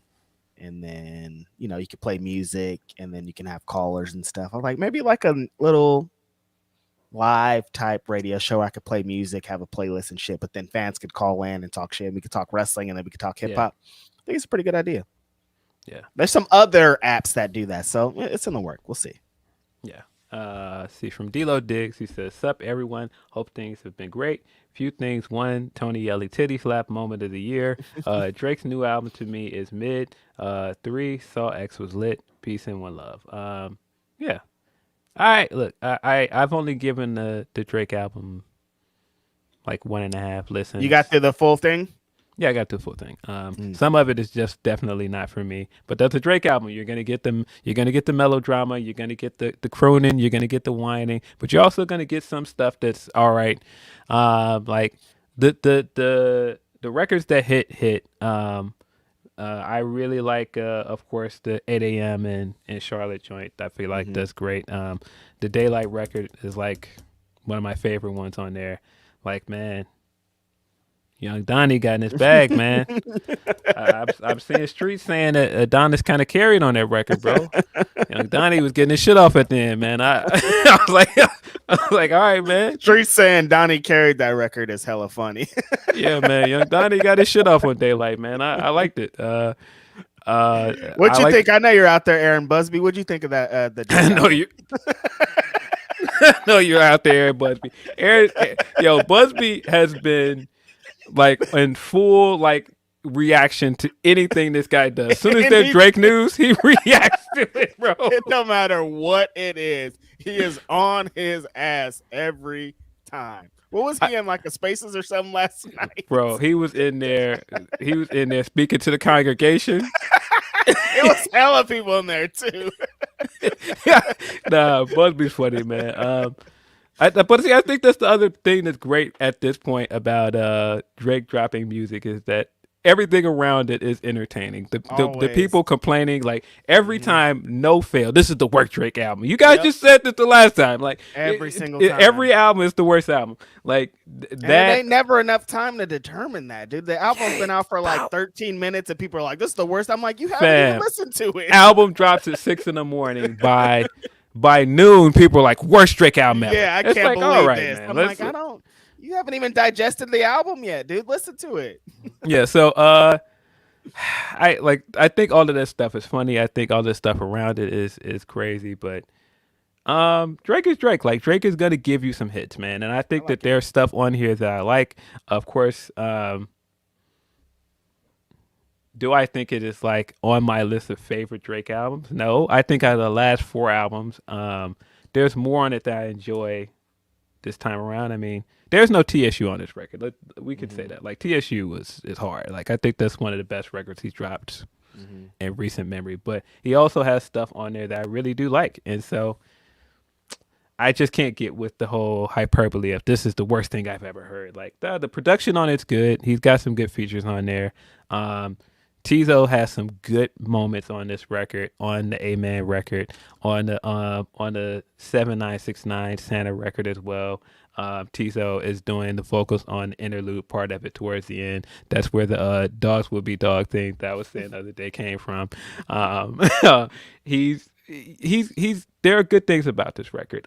But it's Drake, so either you really hate this man or you're in for everything he does. Yeah. It's no in between. Sometimes it's like, bro, either you're a stan or you are a full on hater. Yeah. I like that he gets everybody into their detective bag too with them trying to decipher his bars. Like, I think he was saying this. He's actually talking about Kanye. No, he's talking about Kendrick. Oh, he's talking about Rihanna. He's talking about A$AP Rock.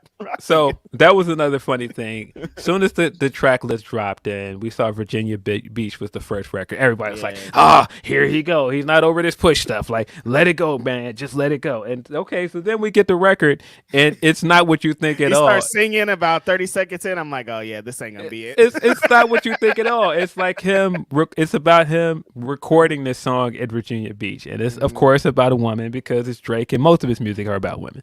And I actually like Virginia Beach. I think it's a good song.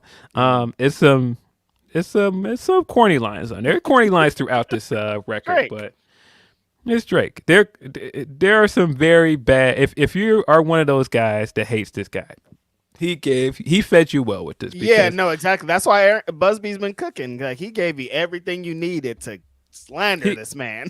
he fed you very well on this album, because I feel like there are some very big Drake highs on this record. There are definitely semblances of quote unquote old Drake, but he definitely gave you some trash lines if you were ready to run with it. There are certain parts of this where I'm just like, nah, that definitely is not it, Drake. But I mean, he ain't got no the rah rah and I'm a dada thing. So I mean, he's got some lines that are worse, I think, on this. Worse? Yeah. Oh, I think that R. Kelly line is pretty bad. What's the R. Kelly line? I heard you still listening to R. Kelly, but I ain't judging you or something like that. It's like, oh. Yeah. Why did you say that? There's also the Yugoslavia. There's the Yugoslavia line on 8 a.m. in Charlotte. Like gross. There's the Benedict line where he's like, I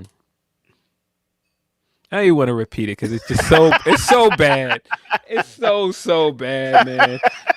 Please repeat it. It's so bad, man. He can get away with anything though. When you're the number one rapper in the world, and make no mistake about it, people that try to, there's no debate. Number one on the list is Aubrey Drake fucking Graham. He can do anything in the world, and he's gonna turn it into a caption. Or if you clown him, it still works for him too. Like the hair thing, like, oh yeah, everybody's getting into the breads and shit. No, dude, he's good. He's Teflon at this point. He's Teflon. You're not getting him out the paint. I mean, they turned it, Pusha T's whole campaign against him. He turned it into a rollout, having his son do the cover, having his son in the video, having his son on the album. It's like, okay, I have a son. I do. Here he is. Listen, man, Donnie has been the star of this rollout, bro. He's in the video, getting his dances off, man. He got some verses off at the end of Daylight, man. Yep. He's at the beginning of the 8 a.m. video, getting his shit off, talking about the album cover and all that. Like, yeah, he got here. He's a big part of the rollout. I seen Drake at his show the other night with the custom Letterman jacket with the design on the back. That's the cover of the album. Donnie's been a big part of this rollout, man. Very silly. No, but yeah, I can't repeat that Benedict line because it's just so cringeworthy. It's so bad. There's also bad lines like slide in your box like a boat. Drake. What? Drake. No. No. Funny guy, Driz. Funny guy. But enjoyable album for me. It has its highlights. It definitely has its lowlights as well. For me and you, of course, I think War Dyer is the album that I played it about since. Remember, I didn't play it. I played it probably like 6 times at this point. Yeah, I just just stopping. I just started over. Yeah, the Earl The Earl and Alchemist record is the one to listen to. Crazy, Great music, great samples, soul samples, the gospel sample he used, Vince going crazy. Vince, that 27 braids joint is like Earl when he just raps, man. It's like can't nobody do it like this guy, dude. Holy shit. Yeah, really good album. Yeah. I'm sorry I was not signing up and doing an NFT joint. So yeah, I can't. I'm sorry. I'm not doing that. Sorry, Earl, but this was I a great feel you. album. I understand when anytime like rappers or artists get into that, like we gotta fuck the streaming and all that. We're doing our own thing. I get it. Streaming ain't paying shit, but I can't. Also, I'm not doing this NFT joint. I'm sorry, Earl.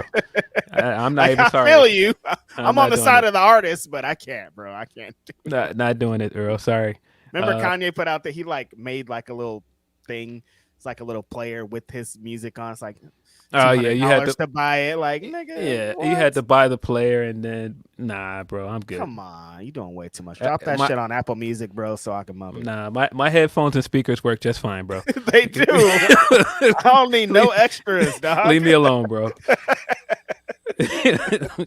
Leave me alone, man. It's my music, man. It's my music. Bro, it's my music. It's my ears. Now we're done here. It's my music.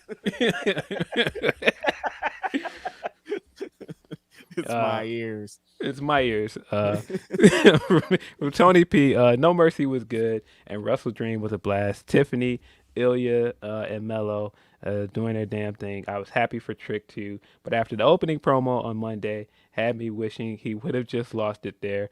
Wasn't on Brock level of nasty, but still foul. NXT No Mercy, right? So I think this was a solid show. Like I said, I feel like it brought that vibe back of TakeOver. I feel like there was a lot to like about this show. I continue to tell people, as not a guy that's a Corbin guy, that fan base likes Corbin, man. They do. I was very surprised that Corbin won his match. Corbin took on Brian Breaker, of course, and due to some shenanigans, Corbin ended up winning his match, and he got a big pop when he won. Corbin is still over, man. I don't really know. Like, not for me, but they really like him. They really, and like as not a wrestling character, like his antics that he does online when he's talking shit to people, I love him. As a wrestler, I'm indifferent, but as like the guy, he's hilarious. I'll be dying at his tweets and shit. When he was in a fight with that chef dude about they were cooking steak and the chef was trying to cook him, that shit was hilarious. Hilarious, man. So Corbin and Brian Breaker opened the show. Corbin won this match. Not much to write home about. Brian Breaker came out with a hilarious big dog mask on, which was ridiculous. It was absolutely ridiculous. But it was worth it for all of the memes and everything and all the jokes afterwards. But this match was what it was. Corbin won, got a big pop. Trick Williams beat Dom. I was surprised that Trick won here, and I was like, oh, this is good for Trick. Good for him, man. Big win for him. No, it wasn't good for Trick. It was a good trick. In that moment, I was just like, man, this is good, right? Like, this is the thing you can use this to push Trick forward. This is a good way to ignite the feud with Mello, because I figured right after he won, I was like, oh, Mello's definitely gonna lose. Mm-hmm. And I was like, this was a good way to get into this. They at the end of the show, the last thing we see is them talking backstage and Mello's looking at the belt. And so I thought we were going to get story stuff out of this. Nope. Sorry. We're just going back to Dom. Phil, why did they do this? For the big Trick Williams Bakersfield pop? That doesn't make sense. I don't know. I almost feel like Trick should have just lost here. Like, right. If the takeaway is that he's not ready, then why'd you put the belt on him? Why'd you get him? Why'd you give him the belt? Why'd you do this? Like, I in the moment, it was a good moment, but afterwards, 3 days later, I was just like, what are we doing? Why did we do this? There. You said exactly right there. In the moment, it was a good moment. All they care about is moments. It's fine. Of course. He got his good moment. Of course. And then he was on Raw afterwards, so like, it worked. Yeah, I still think there's a lot of upside with Trick Williams. Same. We've both talked about this. I think that there's a higher ceiling for him there and what they want. I do. Than there is with Mello. Mello, of course, is the better wrestler, and of course, Mello's amazing, but he's incredible. Like those guys think. Yeah, like based off of like the wrestling we like of like him being Casanova and like everything and like just the character stuff he's been doing. Of course, I want Melo to succeed, but for what that company wants, you can tell they like Trick. They like you Trick can tell a lot. I mean, what's there not to like, dude? He's pretty over at the moment. He has a he's great tall. look, charismatic, like all the things that you would want. He has it. Yeah, and I'm like, why'd you give him the belt for 2 days, you dumb idiots? Yeah, I mean, look, man, I think it's great for him. I really like that he's getting over with that audience, and hopefully it translates. I think that you can give him a title run down the line, and it'll be better. He'll be more prepared, but again, if he wasn't ready, don't put the belt on him. This just was a stupid move. Because then it makes him look wild. It's like, yeah, then Dominic just beats him 2 days later, and he's probably forgot about or whatever. But see, this is why in the prediction for the show, I did not think he was going to win because you're clearly not done with the Dom and Judgment Day stuff. Not at all. So why did you do this? It just doesn't make any sense. But it is what it is. The 4-way for the tag belts was fun. I am not the biggest family guy. It seems today that all right, Peter Griffin. I'm not the biggest family guy either. Yeah, I'm not the biggest guy with the D'Angelo and 2 Stacks joint, but I know people like them. I thought this was a fun tag match. I really like the fact that we're seeing Garza more because I've been saying for the longest Garza is dope. He's one of those guys I want to see on TV. I don't know why he isn't a fucking top guy over here. He has everything. I don't either, but yeah, I think these guys worked well. It was a fun tag match. The Heritage Cup match was fun, but the last 2 matches are really the talking point from this show. Of course, first the NXT Championship match was really, really good. Lived up to the first match in every way. Might have been a better match, honestly. Yeah. Which is hard to imagine that they managed to top that first match at Great American Bash, but Ilya Dragunov is an animal, man. This guy came out there and was beating the ever living shit out of Melo.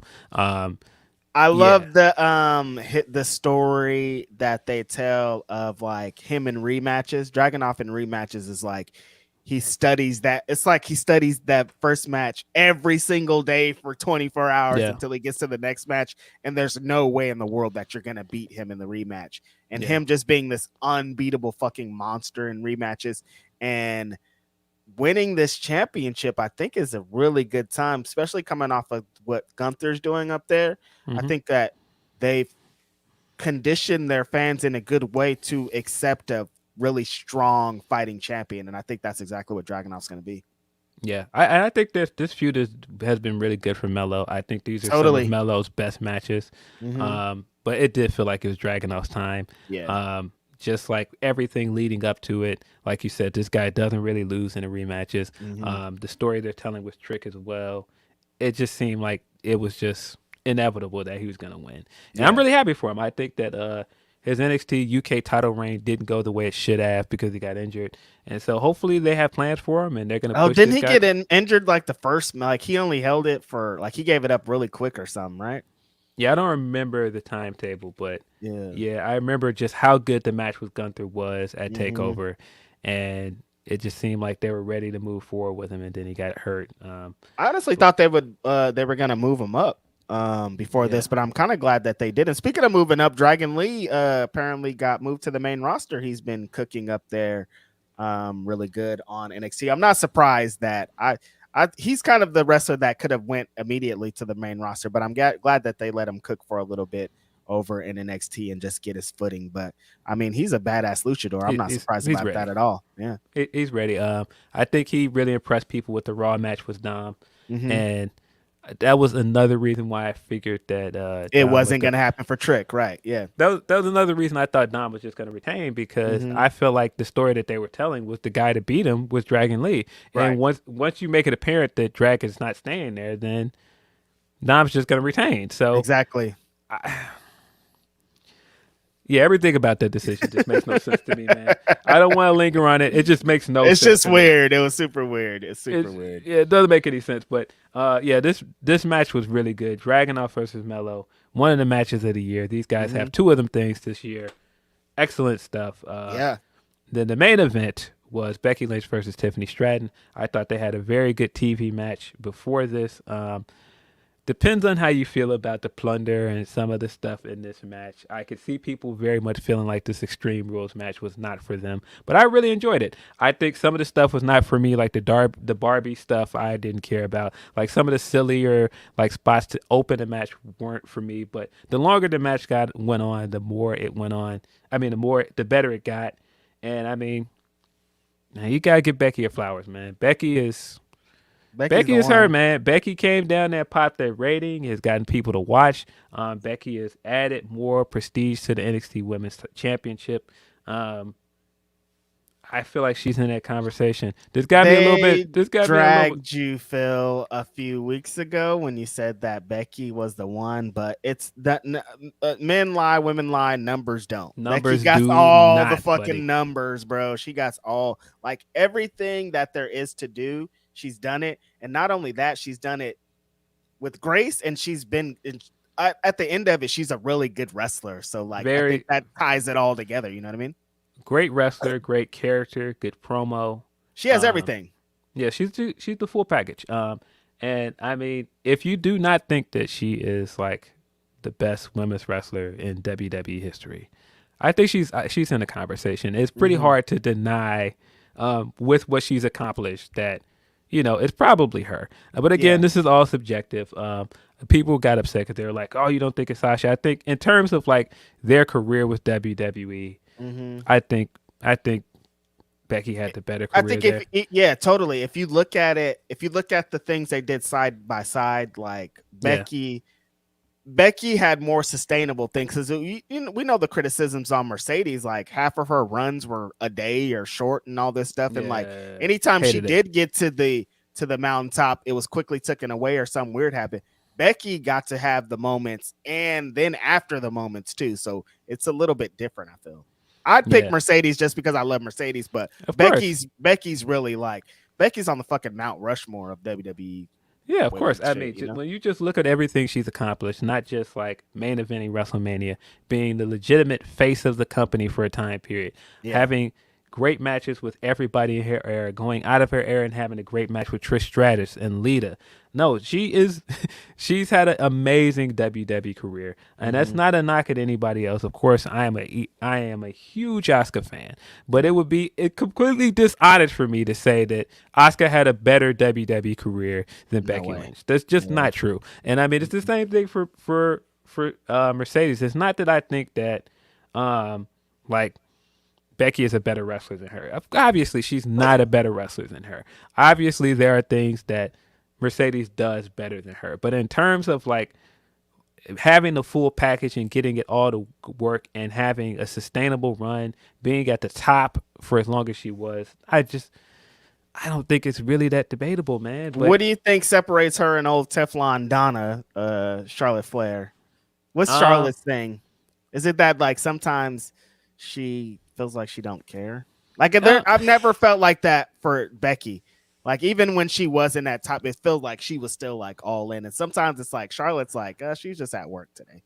I mean, I think Becky's a better promo than Charlotte. I also think that the thing that will always be the knock at Charlotte, like although there's been aspects where I enjoyed her as a face, she never really had a good, compelling face run like Becky did. True. Becky as a face was like one of the hottest things going, She was the number one wrestler in the whole company, not man or woman. Yeah, and I feel like she's proven at this point she can be a face and a heel, and she can do both of those things well. She's shown that if you give her the matches and you give her the people to work with, she can make people She had people interested in Lacey Evans, bro. Seriously, bro. She had people interested in Lacey Evans' run as a heel when she came up because Becky made her look good, man. Yeah. And I mean, when you look at like all the feuds that she's had, great feud with Charlotte. Had the great match at Evolution. Had a great feud with Sasha when she came back to get us the great Hell in a Cell match. Had an amazing trilogy of matches with Asuka. She's Royal Rumble win. Like the moments when you just look at all of it combined, she's had like incredible moments, man. Yeah. I think she had the better feud with Bianca as well. Like in terms of like, of course, we hated the SummerSlam stuff, but they recovered. I think they brought it back. The feud itself was very good, getting all the way to WrestleMania and Bianca having her moment at WrestleMania. They had that great match. Is this an unpopular opinion? In terms of crazy, he gonna say something crazy right now. Disclaimer. In terms of importance, of course, Mercedes versus Sasha is the bigger match. It's the more important match. But in terms of quality of the match, Becky versus Bianca might be better. He said might be. He didn't want to go all the way out there. It might be better. I'm just saying. I he feel like put his head out the window. He didn't jump out. It might be better. This is just arguably. Of course, it's subjective, but of course, if you ask me, like, what is my favorite WrestleMania main event of the last decade, I'm gonna tell you it was Mercedes versus Bianca. Yes. But that's like importance, and there's so much to this match that makes it a bigger match to me. But I'm talking about like bell to bell, like the match that it was longer. There's a different story to it. There's a clear dynamic of heel versus baby face to it. I mean, Bianca had gotten better. Becky, all the elements just worked out better for them, and that's not a knock. That's great Bianca Belair matches. That's not a knock to Mercedes at all, and I think that's the part that people start trying to take it personal and go, "Oh, what are you trying to say about her?" And I'm like, "All right, crew folks, like relax, man, relax, crew folks. All right, crew, man, like relax, relax." You talking crazy about Mercedes? I didn't say nothing about Mercedes. No, you said something about it. Like I don't want no smoke with the crew, but I just think like if you look at her career, she's gonna go down as one of the greatest of all time. She is, totally. And I think if you're saying that she isn't, I think that there's a little hate there. Like you honestly, for what she's accomplished in her career, and she was the one coming up that they didn't believe in, man. Yep. Like they did not, and I don't care what anybody says. They gave her chances, but they didn't see it in her like they saw it in Mercedes. They didn't see it in her like they saw it in Charlotte. And I think the other thing that separates her from Charlotte is that she's managed to do great stuff character-wise without the championship. Yep. That's the big separation. Charlotte has to have the title if she's of any relevance. And you can make an argument. Her reign as Raw Women's Champion is probably more memorable than any of Charlotte's title reigns. All of her title reigns are pretty short, or they're pretty, or they're on some wild. There's something about them. Yeah, they're short, or there's something else. Like I mean, the other, like her, I feel like her most memorable reign on the main roster is probably the first Raw Women's title reign after she was Divas Champion, and just like the feud with Sasha and everything. But, like Becky had a year-long run with that belt. Yeah, it was different, way different. It's just different, but. Yeah, I thought that this was a good main event. I thought that this was a deserving main event. Given they got one with Tiffany Stratton, huh? Yeah. I think given like the ratings boost and everything, and the fact that Becky is a massive star, it was the right move for them to main event the show.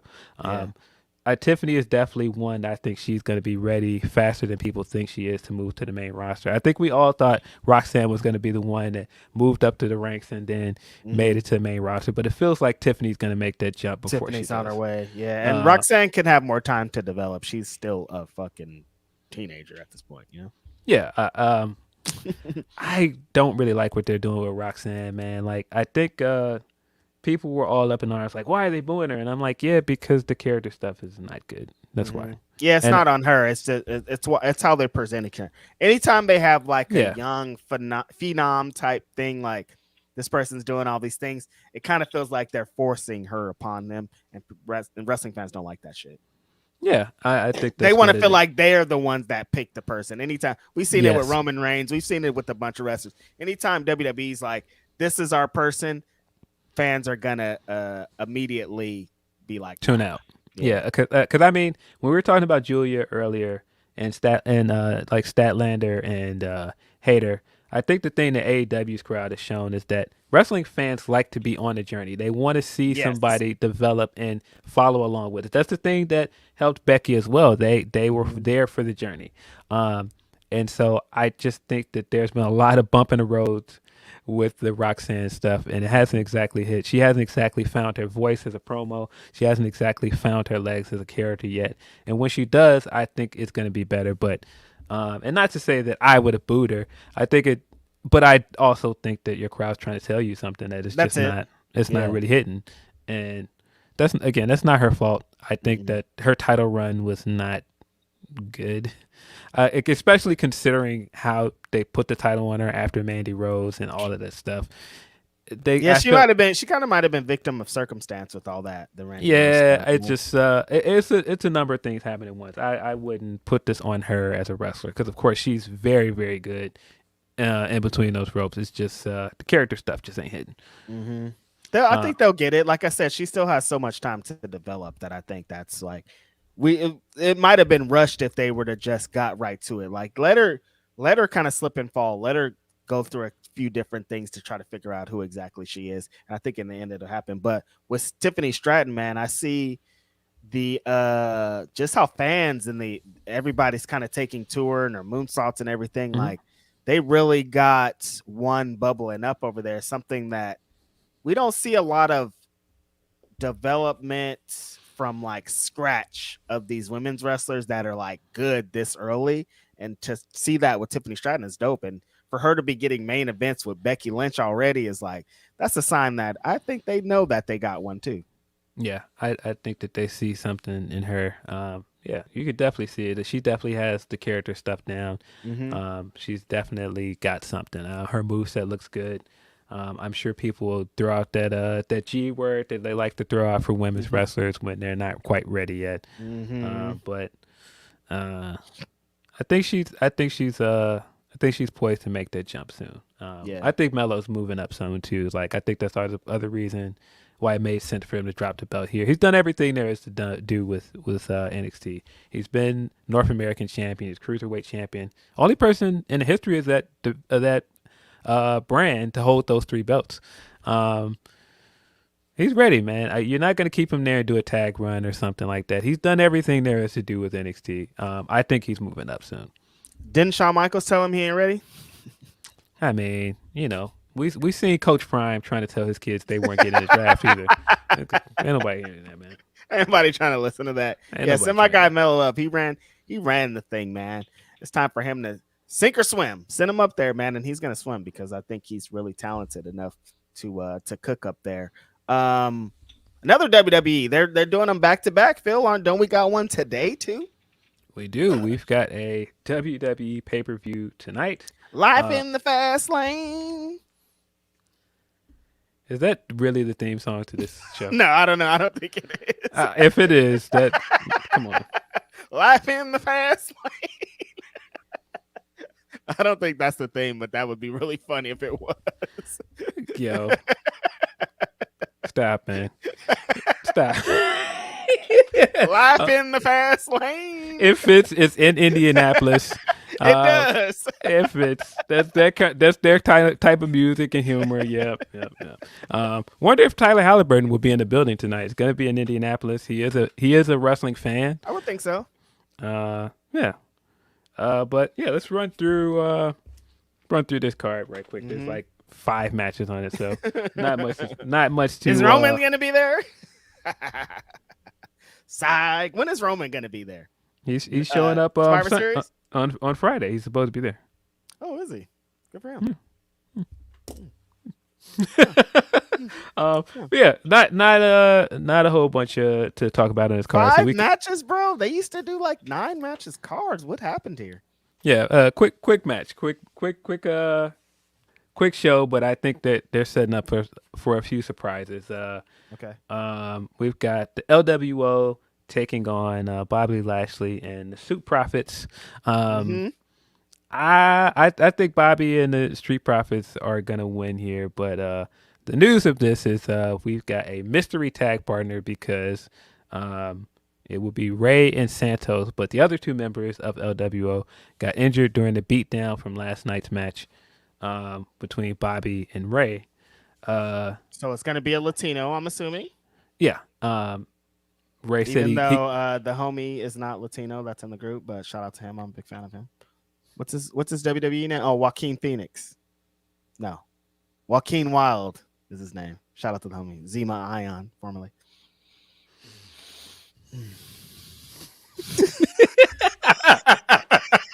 Yeah, yeah. So LWO needs another member. Ray said he's gonna make a call. I'm pretty sure it's gonna be Carlito. Okay. Because he's just been sitting back there. He hasn't done anything. Yeah, the report has been for a while that he's been signed since at least Backlash. They've been talking about signing him, and so I think it's gonna be Carlito. If it's not Makes Carlito, it's probably gonna be Dragon Lee. But I think it's gonna be Carlito. It kind of seems like maybe they've been setting up Dragon Lee though, right? But no, he's been on the other show. Yeah, they've been setting up Dragon Lee. I also, because I mean, just like with the back and forth with Dom, it makes sense for him to align himself with Ray. It's dad, yeah, that does. But I think it's gonna be Carlito. This is a big way to bring Carlito in, and this for like a show that doesn't have a lot going on. It's 5 matches. Like you can bring in a surprise. I think it's gonna be Carlito. Yeah. Like I said, and you still think the Profits and Lashley are gonna drag him though, no matter who it is. Yeah, you know how WWE likes to do those. If it's a mystery partner, they got to get the big pop at the end. So yeah, now that I think about it, actually, because it's probably going to be Carlito, LWO is probably going to win. Right. It might be that I want Bobby Lashley and Street Profits to win. I feel like if it's Dragon Lee, they'll lose, but if it's Carlito, they'll win. Yeah. So yeah, I will cautiously say LWO is going to win here with a returning Carlito that spits in the face of people who think they're cool. It's going to be good. We've got a undisputed WWE tag team match. Judgment Day will be taking on the team of Cody Rhodes and I haven't seen this one. This is the first time they've ever wrestled, I've heard. Yeah, we've seen so many variations of Judgment Day against the baby faces. This was the same problem that they had last year when they were building the women's match for War Games, where they had to keep these feuds warm. So they kept giving us this match this year. It just kept dragging and dragging on. By Survivor Series, the match will be fine, but they did a big stare down last night, right? Like kind of teasing the War Games thing. Yeah, they did some really cool stuff with Bloodline and Judgment Day. Rhea is basically the leader of this group. All this stuff with Rhea in there with Heyman negotiating to align, and the culmination of it in the main event with all of the big villains together against the baby faces. It made sense, and I thought it was good. It was a good way to end SmackDown and a big breadcrumb for people for Survivor Series. But yeah, I think Judgment Day is going to retain here. Judgment Day. I think we might see like some dissension a little bit, because I still think we're going to eventually get Damian Priest and Finn Balor parting ways. But are they teasing this Damian Priest thing anymore? Is he any closer to Seth after this? They're still teasing it, but I don't think that he's gonna. I don't think he's gonna leave this group, because they still need Judgment Day for Survivor Series. Yes. So they need the 4 of them. So there's no way he's gonna. They're not gonna do the split right now. There's no way he's gonna leave the group. So I think after Survivor Series, we're gonna see more stuff with the split. I don't know about a cash in. He was, of course, doing the standing backstage, watching the screen thing when the Shinsuke video stuff was on. To get us to think, oh, maybe he might cash in. I don't believe it, but we'll see. I think Judgment Day is going to retain here. Yes, same here. But you put your baby face in a weird spot, because this is Cody's first pay-per-view match in a while, and Jay is on a hot streak again. Because I didn't think about that. But you don't want Jay and Cody to be tag champs, though. That's gross. I don't think they're winning. I think there'll be interference. I think that something's going to happen with Rhea calling the shots in the ring, and she's going to be causing the beatdown in the ring. And then we're going to hear a storm is coming, and we're going to get the Jade debut at Fastlane. Oh, so what's going to be the War Games match? Bloodline versus what's going to be the War Games match? I think it's going to be all of the Raw baby faces against Judgment Day. So it'll probably be like Cody, Kevin Owens, Jay, Sammy against Judgment Day guys and JD McDonough. So Roman's not going to be there. No, he's not doing no War Games match. I did that last year. I did You that get last one, big dog. I ain't doing 2 years year. in a row. You crazy? No. Okay. Uh, yeah, maybe they make it like some hodgepodge, like Judgment Day / Bloodline, but first against the baby faces. But I really feel like it's just gonna be Judgment Day. Yeah. I feel like Roman's gonna come back and be like, "What are you guys doing? Like, What is this? I didn't okay any of this." But yeah, so the triple threat match, because Donna. we've seen so many variations of Charlotte in a triple threat match for any type of women's championship. And the threat of her winning is always there because, of course, it's Charlotte. But, of course, we've got Io Sky, our WWE women's champion, going up against Asuka and Charlotte Flair. This is a tough one to predict because, again, it's Charlotte. I want to say that Io's going to retain here, but Charlotte. I would not be surprised if Charlotte wins this match. What's happening at Survivor Series with these? Like that's always how I kind of gauge what Charlotte's about to do. I'm like, okay, where are they gonna go with this? That's how I think Charlotte might win this match. Well, are we getting a women's War Game match this year?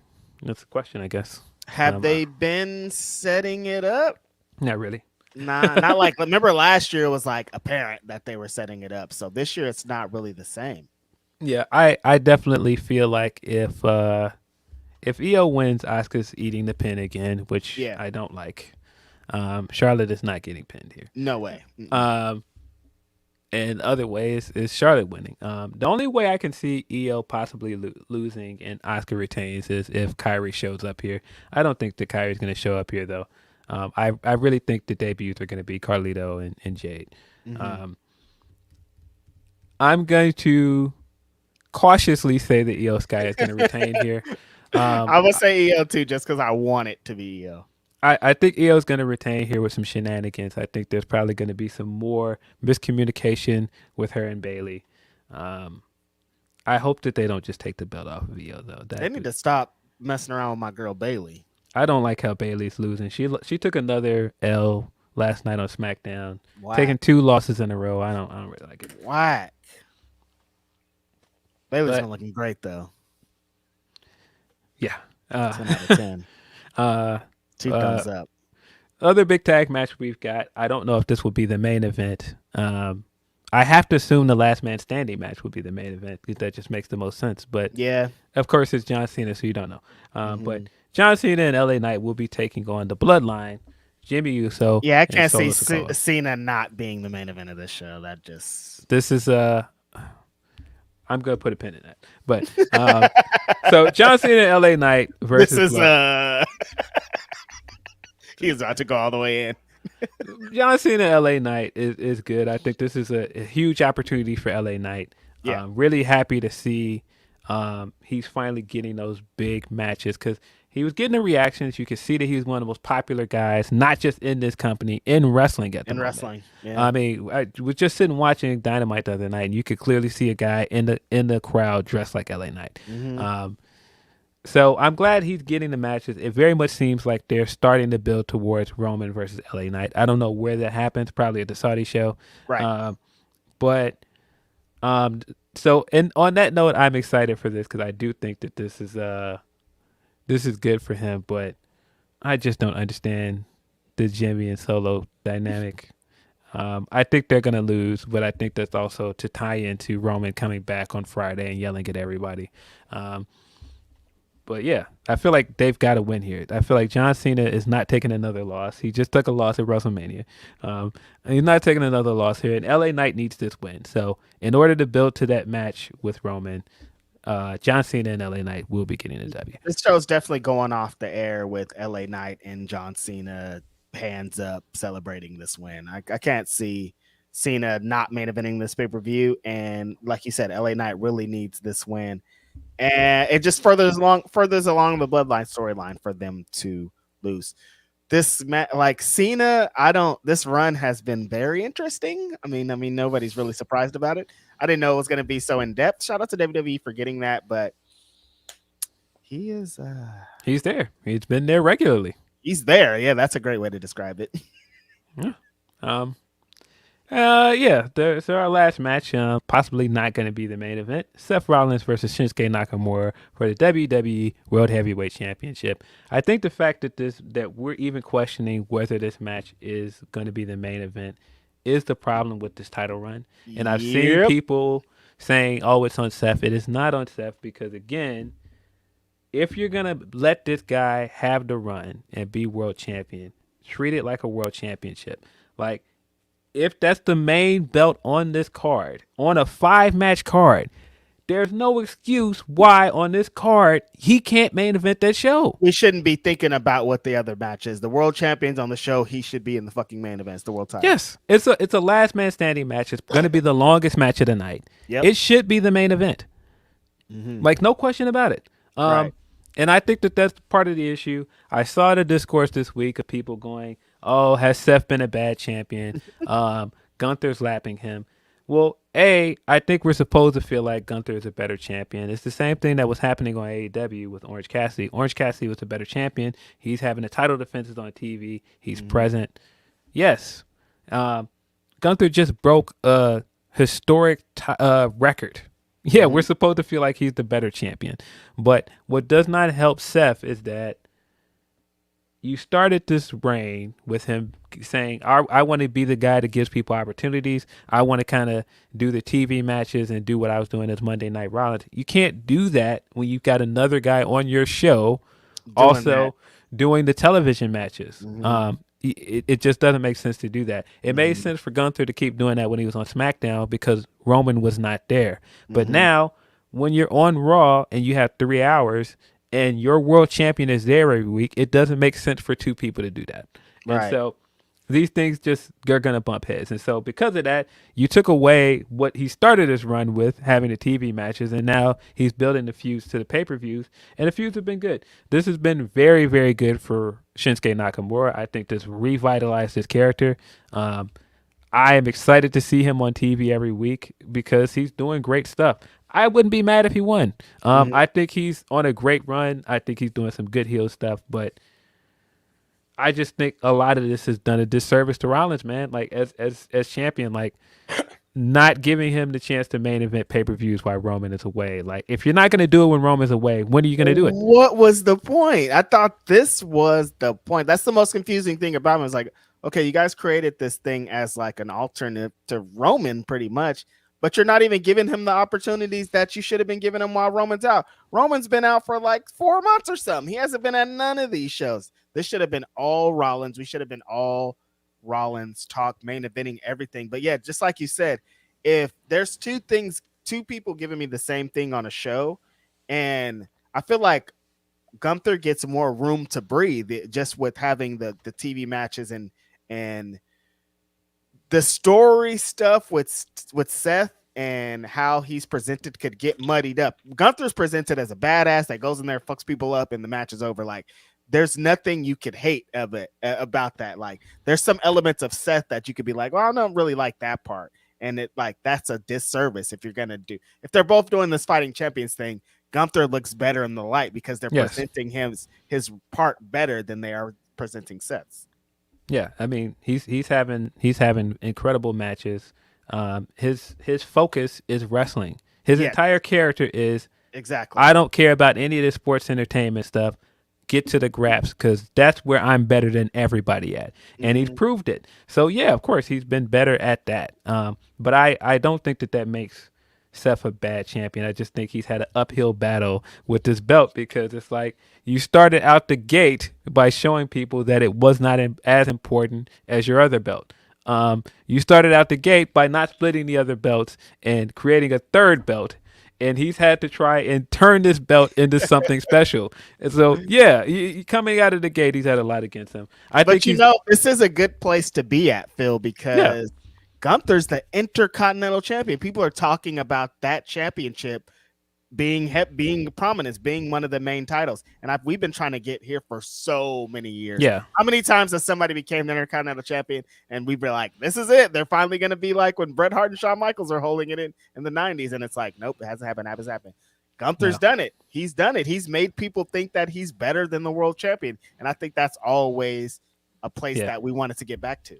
Yeah, and I think that's also part of the reason he was moved to Raw is that you want to show him next to the world champion, because if Roman's not there every week, it isn't apparent like, hey, man, look, this other guy is doing better than you with this belt.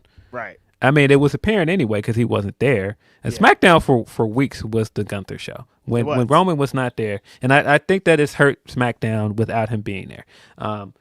But at the same time, I think you can always guarantee that great Gunther match. Like, even if Roman's not going to be here, even if you don't like the Bloodline stuff for this week, Gunther's still going to come on and cook with somebody. Right. But at the same time, I think part of the reason of moving him to Raw is that you want to eventually move him into the world title scene. Right. And so by showing him next to the world champion and showing that, look, man, this guy looks unstoppable. He looks inevitable. The story that you're creating with this is Gunther is going to be eventually the guy that steps into the world title picture, regardless of who has that belt. And he's going to be champion. He's going to be world champion sometime next year, possibly by the end of this year. I'm going to assume next year because he's still my pick to win the Royal Rumble. Yeah, I think he's going to win the Rumble. It's looking like. If he doesn't, I'd be really surprised. Yeah, part of me is afraid that they're going to do back-to-back Cody run. Back-to-back codes is such a bad idea. I don't think that's a good idea. I think Gunther should win, and I think Gunther should challenge for the World Heavyweight Championship at WrestleMania, possibly against Rollins. And powerbomb Rollins through the ring. Yeah, I hear it. Yeah, then there's good things you could do with this. Even if Nakamura is champion, which I have a hard time believing they go into WrestleMania with Nakamura as champion. If Nakamura won today, he ain't keeping that shit till WrestleMania. I wouldn't be mad at it. I think it would be cool to see him go all the way to WrestleMania with that belt. He had a good match with Gunther. He had a good feud with Gunther on SmackDown as well. So they could do some cool stuff with that. I don't think they're going to do a heel versus heel thing, but I wouldn't think so. And that's another reason why I kind of think Rollins is going to retain. Even if Rollins loses here, I think he's going to win a championship back before WrestleMania. Shit, maybe Gunther might be able to win that bitch at Survivor Series. Maybe Elimination Chamber. I don't know. We've got a bunch of pay-per-views before WrestleMania, so. But we'll see. I mean, I guess I also really do see him winning the Royal Rumble, though. I do. Like, who else is gonna win? Like, it has to be Gunther at this point. Like, you've set this up for the couple years at this point that he's that guy. Yeah. Quick, easy peasy 5-match card. I think there are going to be some surprises. As big of a surprise as the Jade thing can be at this point. I think that the matches will be good. I'm very curious to see how this last man standing match is going to go. I was a big fan of AJ versus Nakamura, last man standing for Money in the Bank. I was there for that match. It was here in Chicago. So I think this match can be good. I think the fact that it is a 5-match card, it gives some of these matches some time, and it gives them a chance to deliver. I think the triple threat match with the women is going to be better than people think it's going to be. Yeah, they'll have time. Yeah. So, should be a good show. Should be fun. I'm interested in seeing what happens after this. The Seth Rollins thing, I mean, Damian Priest could potentially at the end of the night be world champion. There is always that thing. So, yeah. That's always could be. We might get a cash in at the end of the night. But his same thing with Nakamura. If Damian Priest wins the belt, I don't see Damian Priest being champion by WrestleMania. Right. You about to watch it? You watching it live? Yeah, I will. I'll be watching Fastlane live. Nice. Look at you. What's on the other show? FTR and Starks and Big Bill. Yep. That's fun. Is Bryan Danielson wrestling? I don't know the full card for Collision tonight, but I know that the tag match is the big announced match. The big draw. Oh, Edge is going to be there. That's the big draw. Yes, Edge is making his Collision debut. On this day, I saw 2 Edge entrances this week, and they were fucking nuts, dude. Stockton, still surreal. Yeah, Stockton was, like I tweeted about it, they were loud for like the whole show. Like they gave it up. Shout out to Stockton. But when Adam Copeland came out, dude, holy shit. That shit was so loud. I'm like, oh, these people like really? Like there's people trying to fight past security just to like get a picture of him in the ring. I'm like, This guy is fucking over, dude. I mean, we already knew that. We knew that, but yeah, it's kind of crazy to see. We already knew that. It's insane. But I mean, like that's just the difference in what WWE can do for a wrestler with their machine. And this is a guy that spent. He's WWE fucking Hall of Famer. Like he's he spent a large part of his career wrestling for WWE. I mean, all of the stuff that he's known for outside of WWE. Most people don't even know about it. They don't know. Right. Like people know the Sexton Hardcastle stuff as a joke, but how many people have actually seen a Sexton Hardcastle match? Like it's just like kind of a if you know joke. But if you know of Edge, all of your memories from him are from WWE. Straight up. So yeah, I get it. And that's kind of the beauty of wrestling right now. I think it's cool that you can have somebody like him and Brian that has been to the top of the mountain, that has done all of the big things on a big stage and decide, hey, man, I just want some creative freedom. I just want to go over here. I want to go have fun. And I want to do something unique. I want to do something different. So I'm going to go over here and wrestle. But then you can also have somebody that's like Jade that has wrestled in front of a smaller audience that sees the benefit of wrestling in front of a bigger crowd and having that kind of machine behind them. Options are good, people. Options are good. That's all that we need in this. That's all that wrestlers need. The more places there to go. If everybody's hot, that's money for wrestlers. That's more time for wrestlers. So that's bad. Them competing on Tuesday, seems crazy, but it's awesome, man. It's like two wrestling companies putting their best foot forward, trying to put the best wrestling show on. That's a win for us. Yep. It's a win for the wrestlers as well. The fact that you can decide that I want to go somewhere else and try something different. I don't have to sit here and just wait it out and hope it gets better. I can try my hand somewhere else. I think that's good.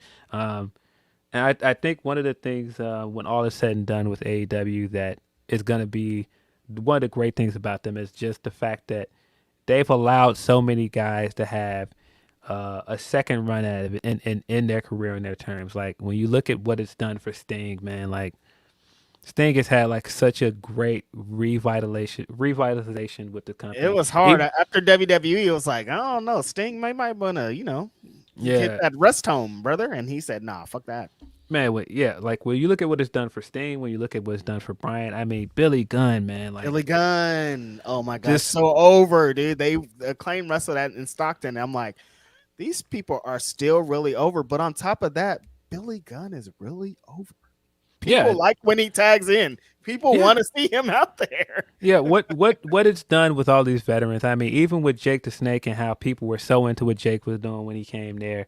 AEW is very good at giving these veterans a second run, and I think that's part of what I like about the Edge thing. I'm not the biggest Edge fan in the world, but they've got such a good track record with guys that are veterans coming in and being able to rewrite their career. I mean, Christian, man, like Christian has been on an amazing run, man. Wow. Samoa Joe is another one. Like, wow. I mean, if the Punk thing doesn't end the way it does, we could be saying the same thing about him because for a minute, like it was going well, and so I think their track record at this point leads me to believe the Edge can come there and do well. Edge is about to cook for sure, definitely. Him and Christian are about to do some wild shit. I think it's going to be a fun ride. I think they're gonna maybe have a little feud before and then get to the tag matches, but whatever route they take to get to it is gonna be dope. It's gonna be already seeing him in that element and him being like, because he didn't look huge in WWE, but he looks huge in AEW.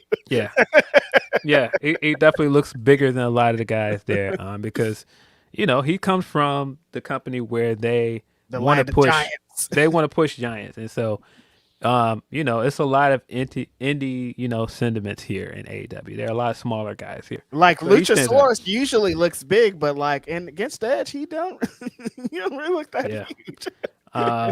But yeah, I really like the execution of his debut as well. Like the debut itself was cool, but like I thought the execution of the match, we didn't talk nearly enough about how good the main event WrestleDream was. I thought the main event was very good. Christian Darby could kill Darby Allin. That shit was crazy on those stairs.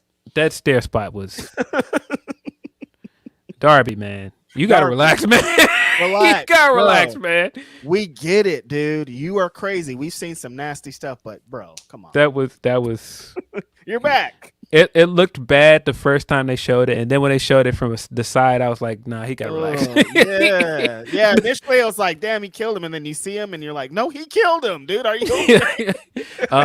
Very, very good main event. I thought all of the execution, doing a ref bump and making us believe, all right, here's when Edge is going to come in, and then we got the Nick Wayne turn, which made a lot of sense because he's not quite getting the reactions you would expect, but that's because the audience is just not familiar with him yet, and so I think it made a lot of sense for him to turn here. I think continuing to keep him in this ecosystem with those guys is really good for him. And that's going to benefit him a lot. This kid is 18, just turned 18 in July. He's been in the ring with Sting, Edge, and Christian already. He's taken 2 Edge spears already at 18. Like, 18, and you're in the mix with this feud with Darby, Edge, Christian, Sting. Like, that's big for him, and I'm glad that they pulled it off well. The execution of them starting the concerto. As soon as they started the concerto, I was like, I see your reference, man. I see your reference. And then, of course, we got Metalingus ringing off. Edge runs down for the save.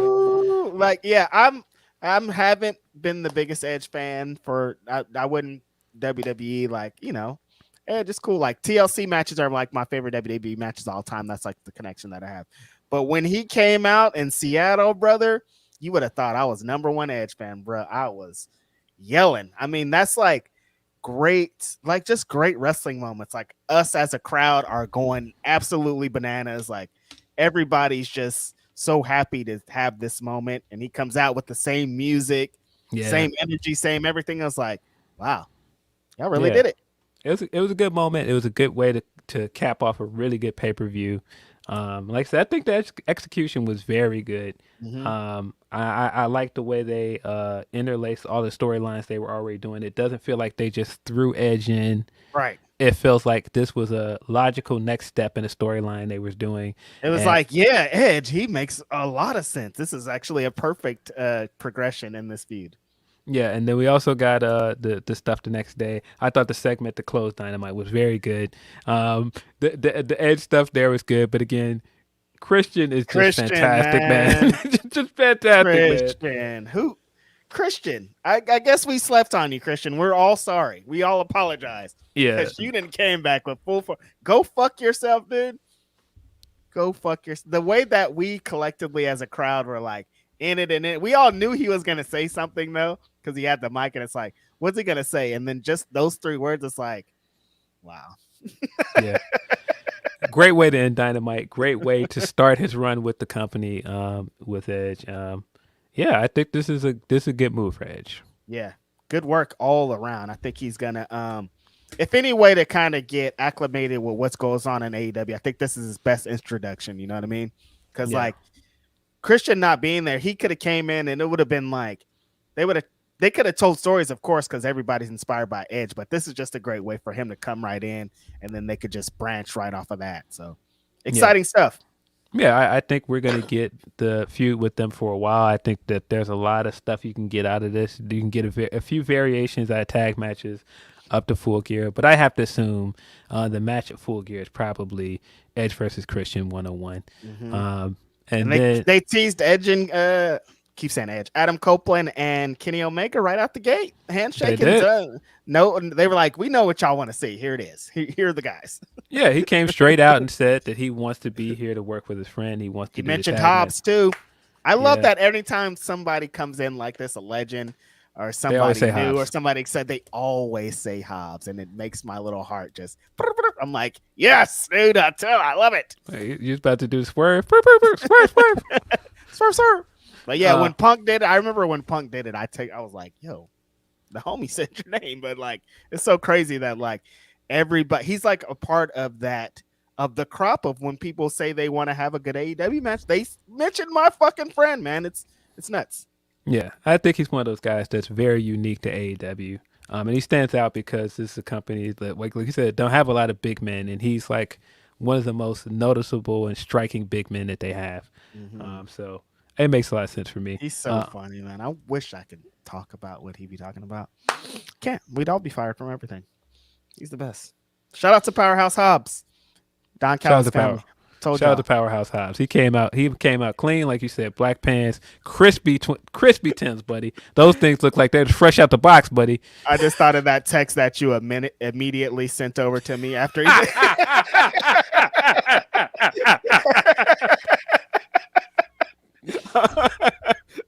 Telling you, dude, Hobbs is hella funny. Hobbs is really funny, man. Crispy Tims, though, man. Really happy to get this opportunity too, man. But yeah, this was a solid episode of Dynamite this week. Some of it was a little bit not for Nick me, Jackson and Ray Phoenix. Oh my went crazy. Goodness gracious. I sat in the front row for a little bit of the show, luckily at the beginning, to watch that, and I was just like, my mind is so crazy. And then they announced that next week Mox is back. Mox and Ray Phoenix for the International Championship on Title Tuesday. Interesting. What you think is about to happen? I think Mox is gonna win. Mox is gonna win, and I have to assume we're heading towards Mox versus Ricky at Full Gear. Mm-hmm. Yeah, I can see it. Yep. But yeah, good week of wrestling. Good weekend last week. Very crowded week of wrestling. Again. And we're right. I was gonna say I'm happy there's none going on. There's like 20 shows today. We got pay-per-view tonight. We've got the Grand Prix stuff tomorrow. We've got New Japan show tomorrow. A lot of wrestling. I'm tired, you guys. I need a break. Let's get into a few super chats and hyper chats before we get up out of here. Van Twins Blade says, "No, Reg, do it like DBZ. Tite slap." I don't know. I don't watch Dragon Ball Z, so I wouldn't know. Is it a special? I don't know. Eloquent says Drake corny for taking aim at Esperanza Spalding. Yeah, I don't. It was a weird part. I don't think he was. The incel thing recently is kind of weird, man. I don't. And here's the thing. Do I think that he dislikes this girl personally? No. I just think that, it's him being still upset that he didn't win Best New Artist that year. It's like when we talk about Macklemore beating all the guys for the hip hop Grammy. It just looks crazy because you're talking about Esperanza Spalding, who's a jazz artist that doesn't do anything to anybody. What is she? She didn't do nothing, man. She just put out an album. Yeah, it looks crazy. Be mad at the fucking Grammys. Don't be mad at her. And here's another thing. Maybe she deserved it. Like I don't know. Maybe that just wasn't your moment, bro. Move on. It seems petty because you're the fucking boy. You're the number one rapper. It doesn't matter. You did it. You did all the things. I'm saying. Like, oh, she got this moment. Like, you're still one of the most number one streamed artists in the world, bro. Like, move on. You be beating Michael Jackson and Beatles records, dude. Shut up. I think it's fine. I think she's okay. Will Chisholm says, I know some people don't think WWE is wrestling, but when I see Gunther cooking, it's just crazy. I can't prove it, but Becky feels like she cares about the women's division more than Charlotte Flair. I mean, I don't think any of us can prove it, but like we have eyes. I mean, we can't prove it, but I think that she's also been very vocal about, about certain stuff with the women's division publicly. And you see how much care that she puts into feuds and like how much care she puts into like trying to help some women succeed. So I don't think that's a knock at Charlotte Flair. I just think that I appreciate Becky for a lot of those things. Just because she be going so hard for the women and not just for her. She's like, I want everybody to get their shit off, not just me. Yep. Shout out to Will Chisholm. He's continuously sent in a bunch of super chats today. Super cool. Will says, it's clear that HBK likes Roxanne, but the story got to be right. P.S. I'm praying Jade stops Charlotte from winning the title tonight. Yeah, Roxanne is Texas, so it all connects. You know what I mean? Will also says, what percentage of a Seth match tonight happen, and will we hear another CM Punk quote? I don't know. Maybe. I don't know. They're gonna lean in extra for this. I don't know, man. We're in uncharted territory, buddy. This is weird. It's weird. Very weird. It very much feels like the Cody stuff from 2 years ago. Like man. I didn't think it's like I'm not gonna be surprised if he goes back, but like just it even being a thing is weird. I mean, I'm not surprised that it's a thing, but yeah, we'll see. Yes, boy says we need a champion that smells like Tom Ford and not Burger King and Newport. Stokely Hathaway is wild. Hilarious, man. Who else would say Newports on an AEW broadcast besides fucking Stokely Hathaway? What a guy. Bragov says, Reg, was the Seattle pop same as the Rumble return? I think just for the sheer volume of people at the Rumble one probably seems a little bit crazy, but for what it was, the Adam Copeland pop in Seattle was fucking big, you know? Yeah, I mean, Royal Rumble pop is different as well. Like, it's hard. we didn't think this guy was going to wrestle again. Yeah. It's just different. I mean, that's the other thing. That's why I'm saying, like, this resurgence is we see with people in AEW. Like, I know people are not high on Saraya, but again, she's another one. She's not supposed to be wrestling, bro. Brian, Edge, and Saraya, they said you guys are never gonna wrestle again. Shibata. They took his brain out of his fucking head. They said you're done here. Shibata, man. All of these people that we were told were never gonna wrestle again got these got a new life, a new lease on life with AEW. Mm-hmm. It's really crazy. Yep. And then our last super chat from the day is from David Reed. Thank you, David. Said Edge set up 6 months of story with that promo on Dynamite. Yeah, Edge was like, I'm here. This is what I'm going to do. These are the people I want to wrestle. This is my old friend. I want to wrestle him too. I want to be like, he did it all in that little one promo. Yeah, I definitely think by next year we will be seeing Edge and Christian versus FTR. And do you think that Edge will see one AEW title run before it's all said and done? Maybe. I don't know. The thing that I can't escape watching Dynamite is how great Jay White looked with that belt and how much I want to see him win. It felt right. He said it in a promo. I was like, no, it really does feel right, though. My man. Man, Austin was right in the camera. Look how good that looks. Look how good it looks. I was like, I feel you, Austin. We see it. We see it. It does look good. It does look good, though. Not for real. And like we've all have said on this pod, we think Jay White could win this championship. And I think he'd be a good, I don't want to say transitional champion, but he'd be a good short-term champion to try to Kenny Omega. Transition? A good transitional champion. Shout out to Anthony Fantana, man. Transition. I'm sure he's going to have his Drake review and people are going to be all upset. I'm like, it's not out already? I'm sure it's out already. I think he's not like a live stream where he reacted, but I don't think the review is out. He's not one of those guys that like tries to review something in 24 hours. I don't get why people do that. You cannot take in an album in 24 hours and write a good review. You just can't. You can't. Let's see, drop into some Humper chats. We got quite a few. We got a lot. We got a lot. Hold on. We got a lot here. So from Tony P says, now some good. This man Stoke was in nigga mode all week. Made BK and Newport's trend on Twitter Foods was talking about not being a milkman, a damn treasure. Glad he is on TV again. Then Me our too. national treasure Mox, looking like he got done. Tony, let's relax. Tony talking crazy. He says from our national treasure Mox, looks like he just got done fucking after the Danielson his sex favorite brother match.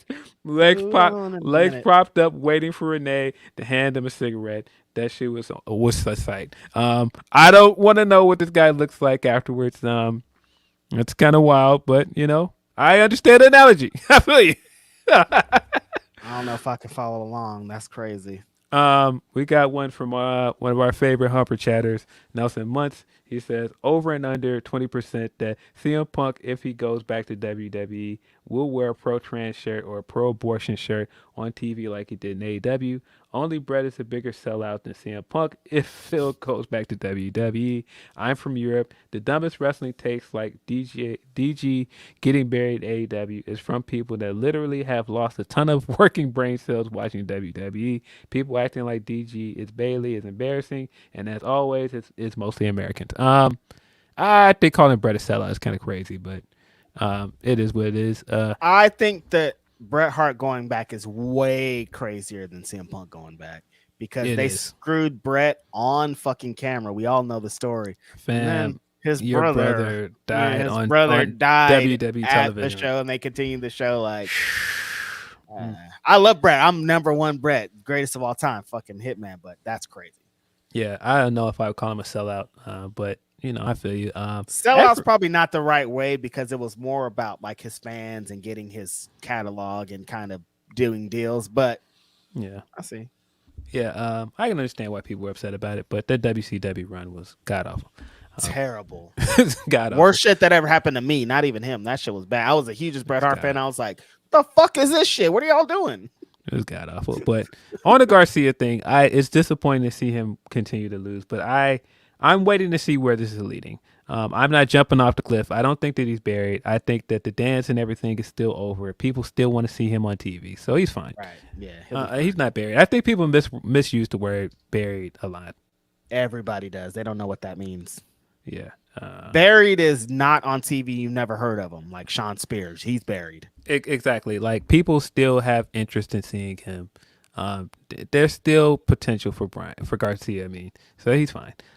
See more from Tony P. He says, back on Drake for a bit. When I first heard Drake, I thought he was all right. Then I realized he was better than I really thought and someone unique. However, there was something about him that never sat right with me, and I don't know why. I think someone said it last night on Spaces that he really is a chameleon. Like, really, who are you? It was all superficial in my opinion. It never gave me anything to grasp onto as a big fan. The sound on Drake when he was starting to act like he was a thug when Pusha T bullied his ass is oversaturated the scene. There were times when I would be in my car, this nigga would be all on my songs, and a top 5 countdown and half bars were lazy. I think the thing that's brilliant about Drake is that Drake came along at the perfect time.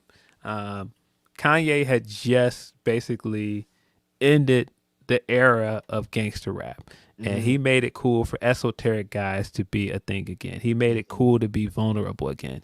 And if anybody benefited from that, it's Drake, because he was coming in and doing the vulnerable stuff. He was coming in and letting you know right away, I'm not a gangster, I'm not a thug, I'm this goofy dude from Canada. I'm this guy that's a perpetual guy in the friend zone. I'm this guy that has women's issues, and I'll wear that on my sleeve. And I think that that's a part of what made him unique.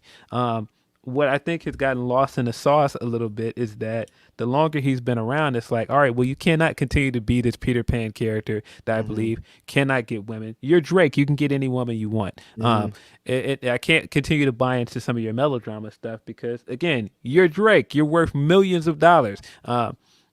Yeah, and so I think the other thing that really changed him, though, like right now that he's doing all the stick talk and all the mob talk, bro, I think that the Kanye stuff really hurt this man more than he lets on. Right. And I mean, lets on is an understatement, because I mean, he's basically telling you in so many words that this Kanye stuff really hurt him. It messed him up.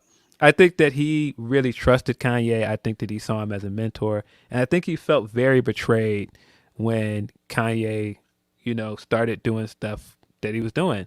And I think the Pusha stuff just pushed it into a different category, because it's like, nah, this is my kid. This is something very personal for me, because as we know, he don't put a lot of information out there. He don't let you know a lot about his actual personal life that he don't want you to know, which sounds crazy as somebody that's so transparent as a rapper about certain things, but certain things about his personal life he wants to keep close to the vest.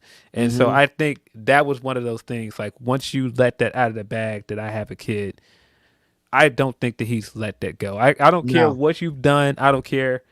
Jay Prince can say what he wants. He got these guys in a room. I think it's still up for him and Kanye. It's forever. Yeah.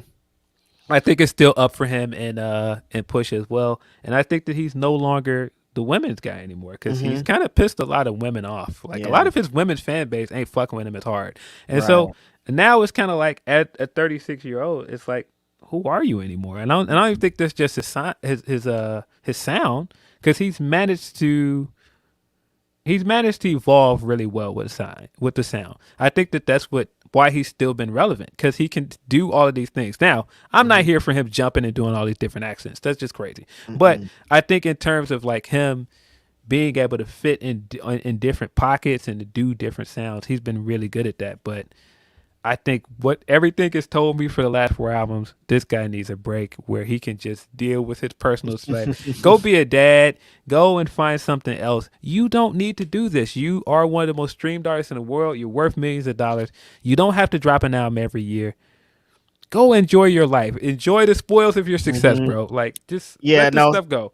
I saw a quote one time, and it really put Drake into perspective for me. Someone said, Drake is Aubrey Graham's greatest acting achievement that he'll ever do. And I said, yeah, it is. It is. Like, Drake is a character of Aubrey Graham.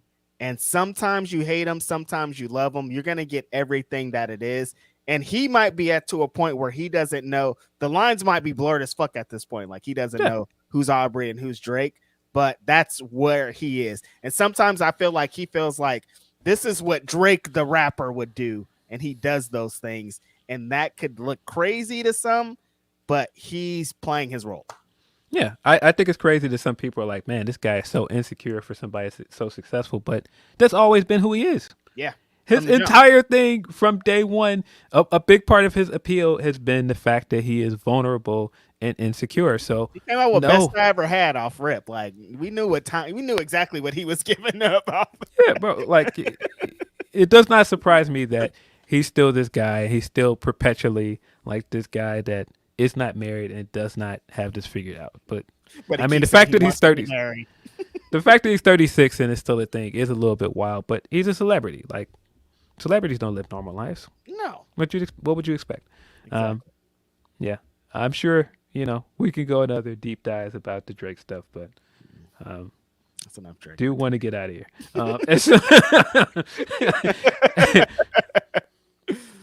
From Harley Quinn 93, as someone who can't afford to buy every pay-per-view, that being the only place MJF seems to wrestle, it seems to me that he rests a lot on his promo abilities. So when that starts to wane, then what? I don't care how good you can talk. I want to see you wrestle. Yeah, I think that's fair.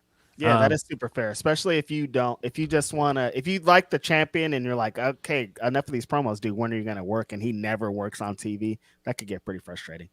Yeah, I understand that. I thought Lyric made a lot of solid points about him. Yeah. From Bizarro Big L, I think this is our last Humper chat.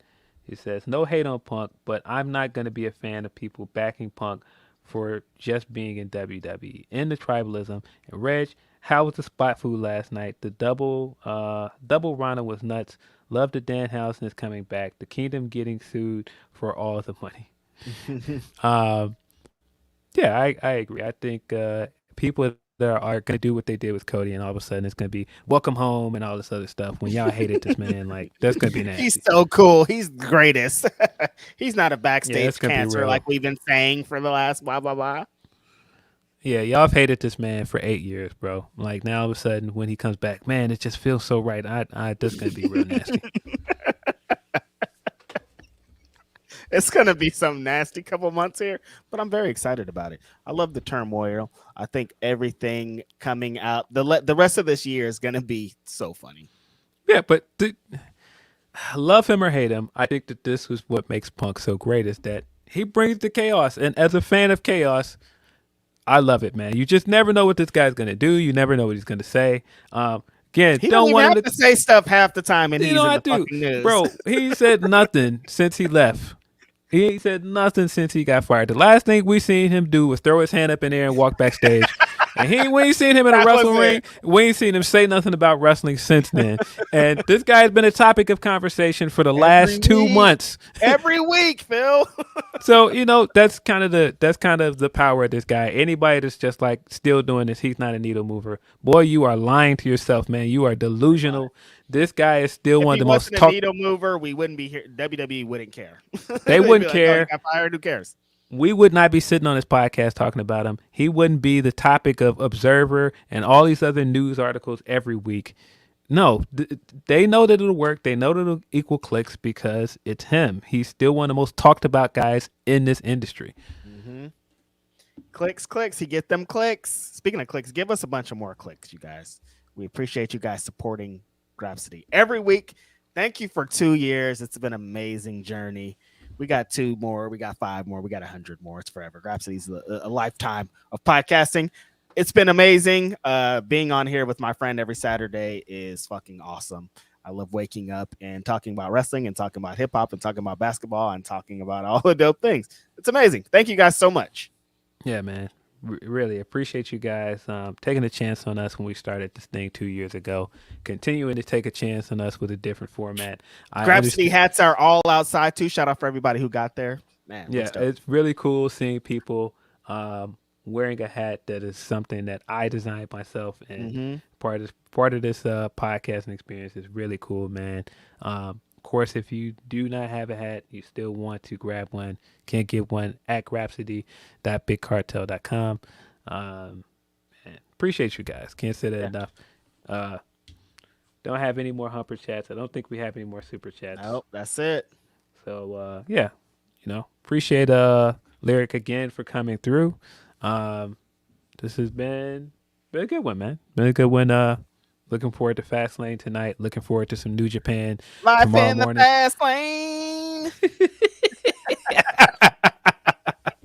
Fastlane. Man. But yeah, appreciate you guys as always. This has been Grapsody. I'm Phil Lindsay. It's Righteous Reg. We are out. Peace.